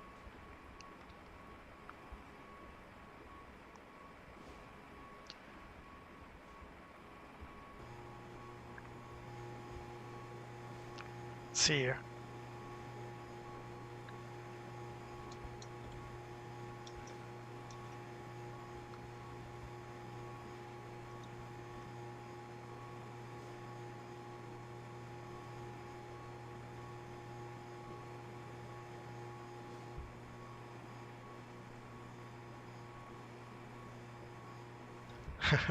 You think it was amazing, Misha? I think it's one of those, you know, you remember Han Solo from Star Wars? Whenever he did something was something like, almost done, almost. And when you look back, the guy was very lucky. I think I was very lucky today, because that landing was just, I was about to go around It was very in extremis, very in the last moment, but yeah, things went well anyway. But thank you for your praise. So again, bye-bye.